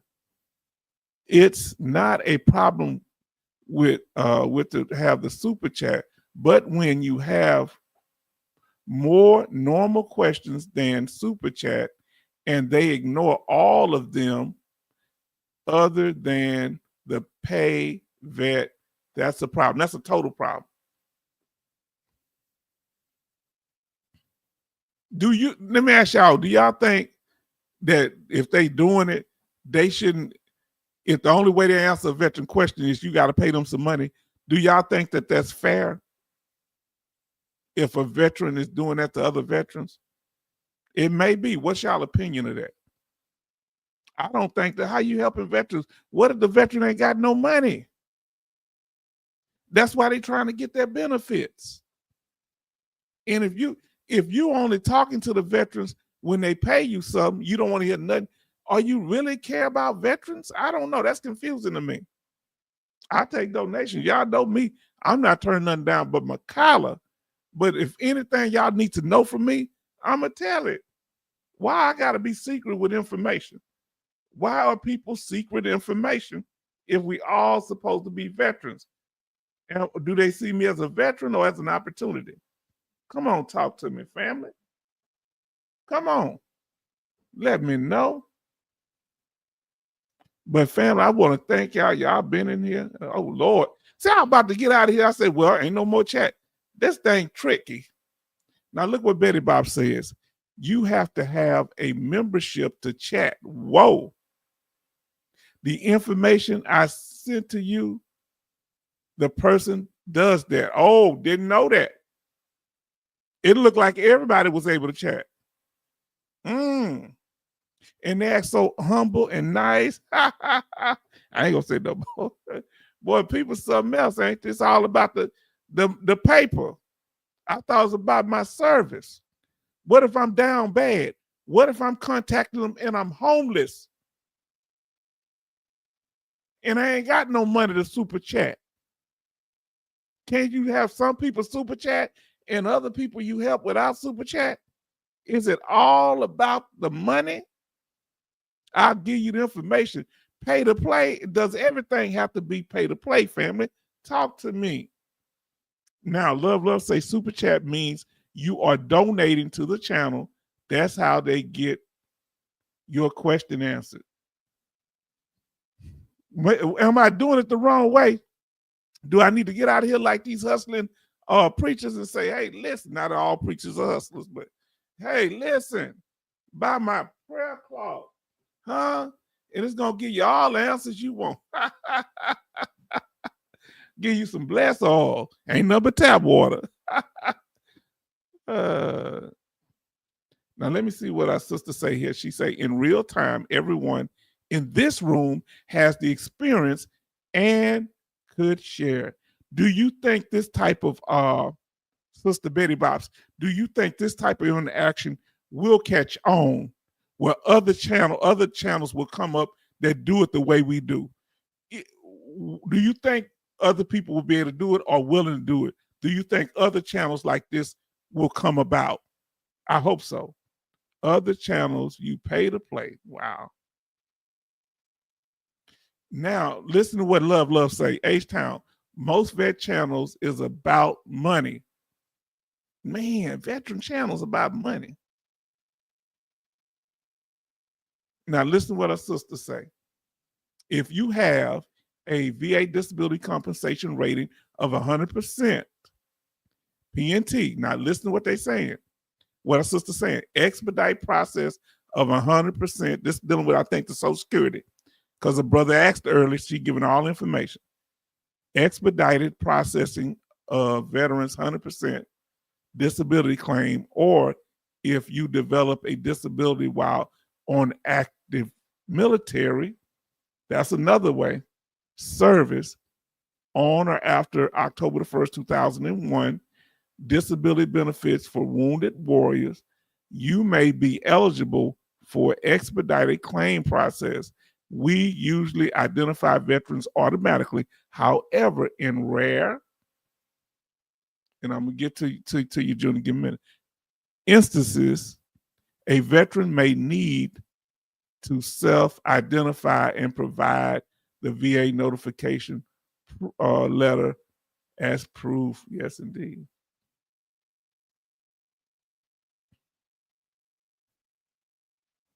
Now, let me go back to Junior. Junior say, it feels by that point, money is the only way to interact with the content creator. And that's real impersonal. Huh? So I guess at least I ain't no threat, right? Because I ain't charging y'all to communicate, so they ain't gonna see me as no threat, right? They probably think I'm a dummy. I hear you. Now, Charleston says consulting is a big thing now. Everyone wants to make big money. Maybe my perspective a little different. I ain't turning out no money, but I don't know. I like talking to people. I love talking to my fellow veterans. I think you have to be genuine too. And if you're just doing it for the money, you're usually going to attract people that's being greedy or people that need the help and desperate for it. and so they spend the money. I don't know. Maybe is there a certain amount of people that don't mind paying to play? Now, Love say it's not secret information. There's just charging to get questions answered. So wow, that's going into the hustle territory. Now, Junior says that's why we respect you, H-Town, because you answer questions without being a member or super chat and ignoring the normal vets. Let me ask you a question. Are they answering questions that I can't answer though? They might, if they're charging for the questions, they may be answering questions that are on a higher level that I know that you have to go to them for the questions. They're not charging for the type of questions I'm answering, I hope. Now listen to what Sergeant T says. I've spoken to several veterans about paying for veteran services. I always tell them to email me and I'll help you out for free. Now that's good. Real talk, Betty Boss from brother Love. And she said, nope.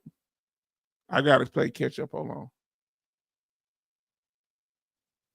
Then Betty Boss say, love 100%. And then Love say, no, H-Town, people will pay regardless. Okay.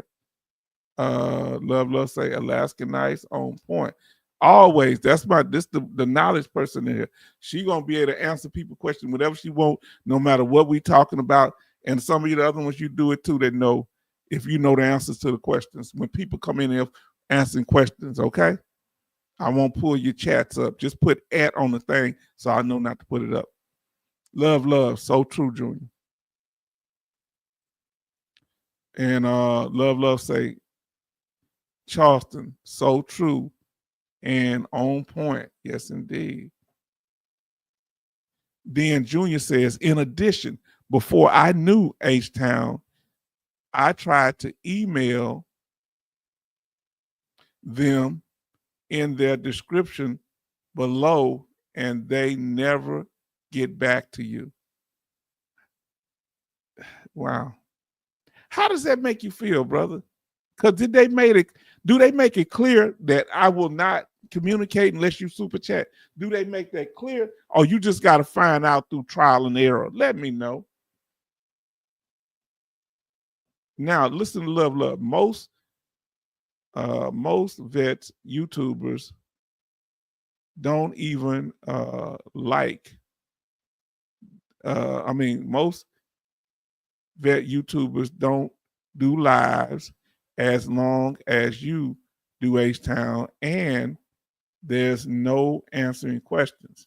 All right. Now, the reason we do it, because that's why we came on here, because we want to be different, huh? That's our whole goal, to come up here and have our own personality. Now, Junior say, Sergeant T, you work for the VA by any chance? Now, listen to what Betty Bob say. Junior, you are so right about it. Let me ask you if you tried to get questions answered on another channel and they didn't respond, let's see what I want you to put in the chat. If you try to get questions answered before with other channels and they never respond to your questions, put a 1 in the chat. Put a 1 in the chat. Oh, it's for him. I ain't gonna read that. Okay. Okay, now Love. No, they just won't answer you unless you donate. That's why don't they just say it straight out? Hey, well, you don't waste your time. That's real nasty. Just say it straight out that, hey, unless you donate, I won't answer your questions. That's what I would tell you. I couldn't, hold on. I don't like that. You know, I let people do their thing, but you're going to be nasty with people, but you don't want to admit, hey, you don't pay. You should be upfront about everything. So you've had questions unanswered at Betty Bop's. Love say they had questions that were never answered by other channels.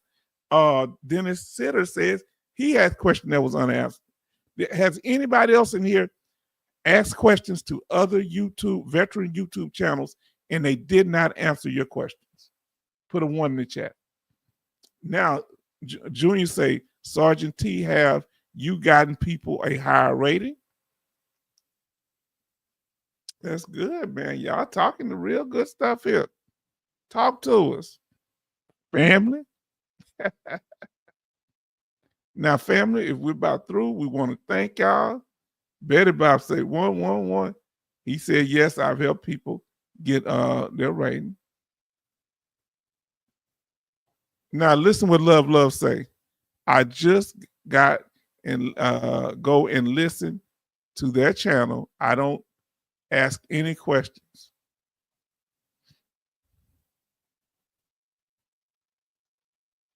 Now listen to what Charleston says. NCOs do more than commissioned officers or so. My E9 chief told me as an E3. Wow.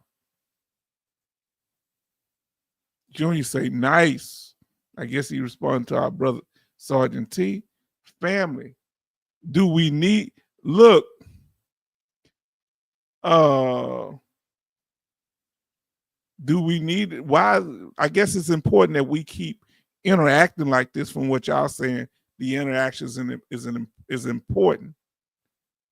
But I guess it's a good thing because of the fact that if we had a whole bunch of people over here, I don't want a whole bunch of people that don't believe in being respectful. I don't want a whole bunch of people over here that's not going to support other veterans. If they out for, they want to deal with people that they got to pay all the time, well, stay over there. I hope those that want help, that don't want to be where you got to give them money. Look who's in the room. God dog. Now, Betty Bob say, H-Town, get some rest and take care of yourself. Have a wonderful weekend. I will do that. Family, I'm a little tired, but I'm feeling good. Now, Dogface Soldier. Hello, veteran family. Hello, H-Town, my brother, on the road, but just stopping to say hi and checking in. He's on the road again. Thank you, brother, Dogface Soldier. And Betty Bob say, Dogface Soldier, hello. She's always, everybody know how cool he is. We're gonna let Bionic Woman know that you came through. Now, Love say, hello, Dogface Soldier. They telling me it's time for me to get off, Dogface Soldier.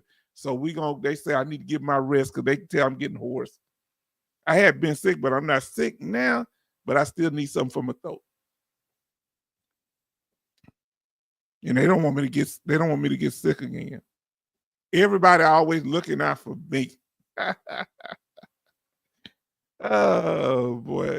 Then Junior says, we love you, Dogface. Yes, indeed, brother, we love you. See, we men, we don't mind telling how we feel about it. Sergeant T say, always submit for multiple ailments, not just one or two. Yeah, used to say do one or two. Now, go and put it all in. Don't trickle it in, huh? Don't be trickling when you submit. Even if because that's messing up your back pay date. Even if you don't have medical records to back it up, go and get it in. They might find it in your medical records. Now, Dogface Soldier say, get some rest, H-Town, so you can recover. I do need to do that. I cut the grass yesterday, and I didn't do nothing today, but I was running around. I had to go get my hair cut. And that yesterday, me working in the yard, and today, we're going to use the home remedies. Tomorrow, I'm going to get the ginger root in the morning. I'm going to drink some tea with lemon and honey. I'm going to do that in the morning. Oh, man, I was going to work in the yard, but not now. And he said, I need to stay consistent with the remedies. I'm going to do that. I should have. I thought I was better, though, because I wasn't showing no symptoms. How long after you stop showing symptoms should you keep drinking the remedies? Let us know. And family, we've been here almost 3 hours. I want to say thank you, love, for being here. Thank you, Dogface Soldier. Thank you for finally showing up, Sergeant T. Y'all can keep chatting. Thank you, Brother Junior. Thank you, Betty Bops. Y'all can keep chatting because I'm just going to shout out everybody.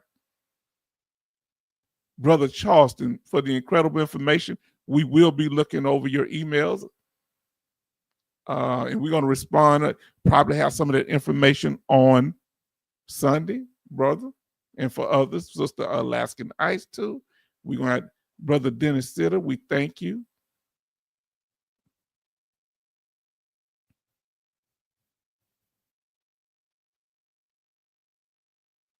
Our Sister Alaskan Ice, you be blessed. We thank you for all that you do. Just check and make sure we don't miss anybody. If we miss you, charge it to my head, not to my heart. Sister Gwendolyn, who came in strong with that information, and thank God she got a new vehicle. Wait, and our Sister Black Ambrosia, who came in to tell us hi. We thank you, sister, and we appreciate you. I think I said Alaskan Ice, my sister. Oh, family, this has been a wonderful night. Mm-hmm. Let's see. Brother Dome, we got Dome in the house. I say Dome, I don't know, male or female, but Dome, thank you. Come on, family. I'm going down. Brother Harold, Harold J. USMC, thank you so much. Brother Army George, we thank you, my fellow Desert Storm brother. Yes, indeed.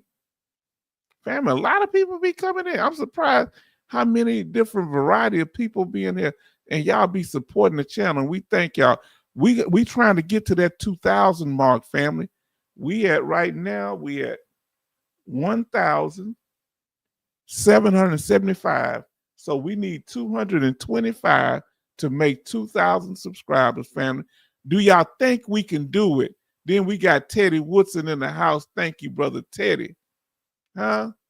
Family, y'all really, y'all done showed up and y'all done showed out. Now let's see what we got here. Betty Bops, 1 month for you. Okay. Ginger root is the key. I'm getting it in the morning. Dogface Soldier say good night, everyone. And H-Town, love you guys. Love you too, my brother. Then we got Sergeant T at H-Town Vet. Has so great knowledge. Don't be scared to ask for help. We are all here to help. Do you see Sergeant T handling the business? Oh, look who in my room. He said he here. MGS. We got Sergeant T here that finally spoke up. Been here for a while. And man, y'all got me feeling good. Y'all know I'm gonna sleep hard tonight. I'm gonna take that NyQuil out, maybe. It's gonna help me. Oh boy. And then I'm gonna get the ginger root everything in the morning. Now, I won't be. I used to want to help people because some people disappointed me when I helped them and I helped get the 100% and they start acting funny. I almost seem like everybody, I ain't gonna say about the people that's the rudest to me. Most people I helped, they was appreciated.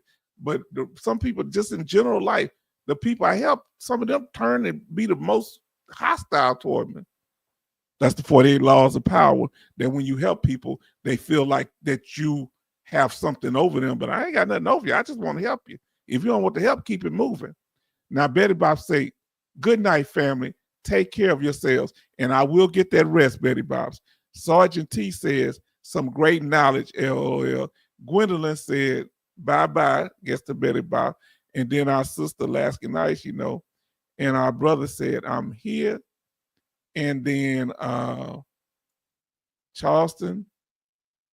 And if y'all put Ed in there, I'm not going to read it. But I guess if it's saying hello, take care, I'll read that. I ain't going to be that crazy. As long as it ain't no message to each other. Say, my PC says 1.77K H-Town. I hear you. 1.7. Yes, 1.77 but I got my little analytics where I can look at it. It's 1.775. They just don't put the 5 on there. That's all.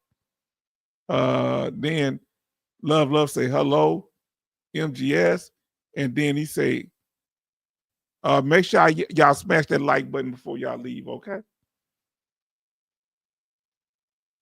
Make sure y'all smash that like button. We got 19 likes in here. That's good. What you got on your end? Okay, you better about to say, had to hit that thumbs up. Had to hit that thumbs up. Betty Bob say hi. How we looking before you leave, Betty Bob, if you ain't gone yet? Let us know how we looking on the likes. Junior say, good night, everyone. Hope you recover, H-Town. I will. And I didn't know I was sounding kind of sick. Yeah, I guess that's what y'all saying.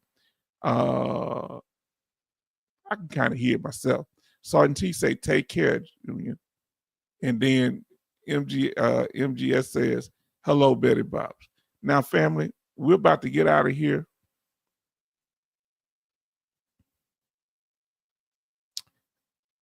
Now, let's see what our brother, hold on. He said, MGS say, love. And then Kevin Cobart Sr. says, H-Town, I truly thank you for that cash app. Well, who you need to be thanking is our sister, Betty Bops.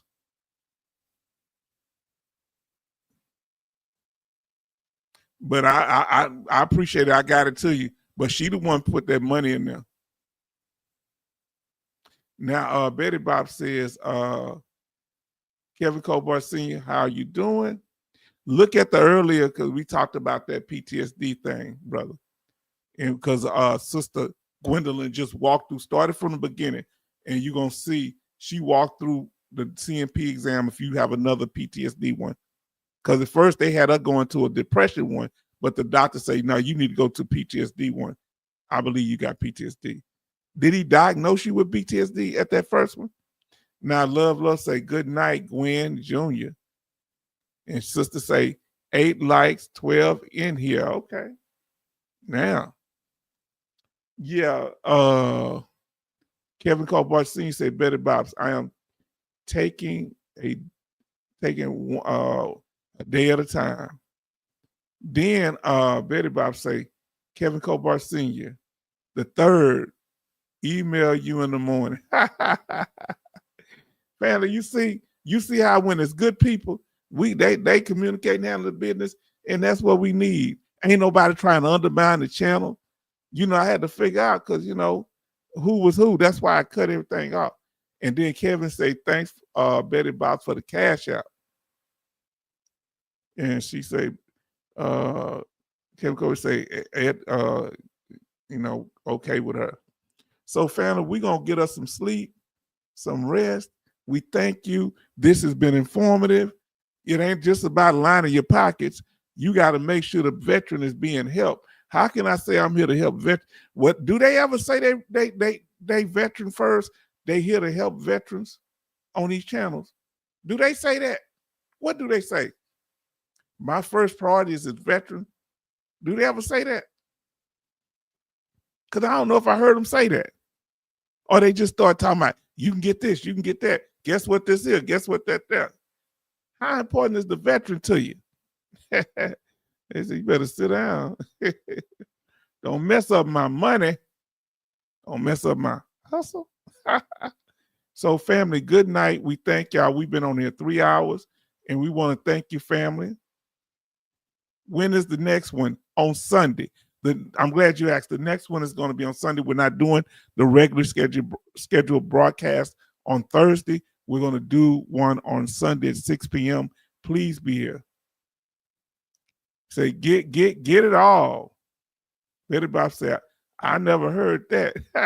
I don't know what I said, sister. Because I don't know. I know I said something kind of funny. He said, thumbs up from MGS. Family, good night, and we'll see you on the next one. Until then, bye.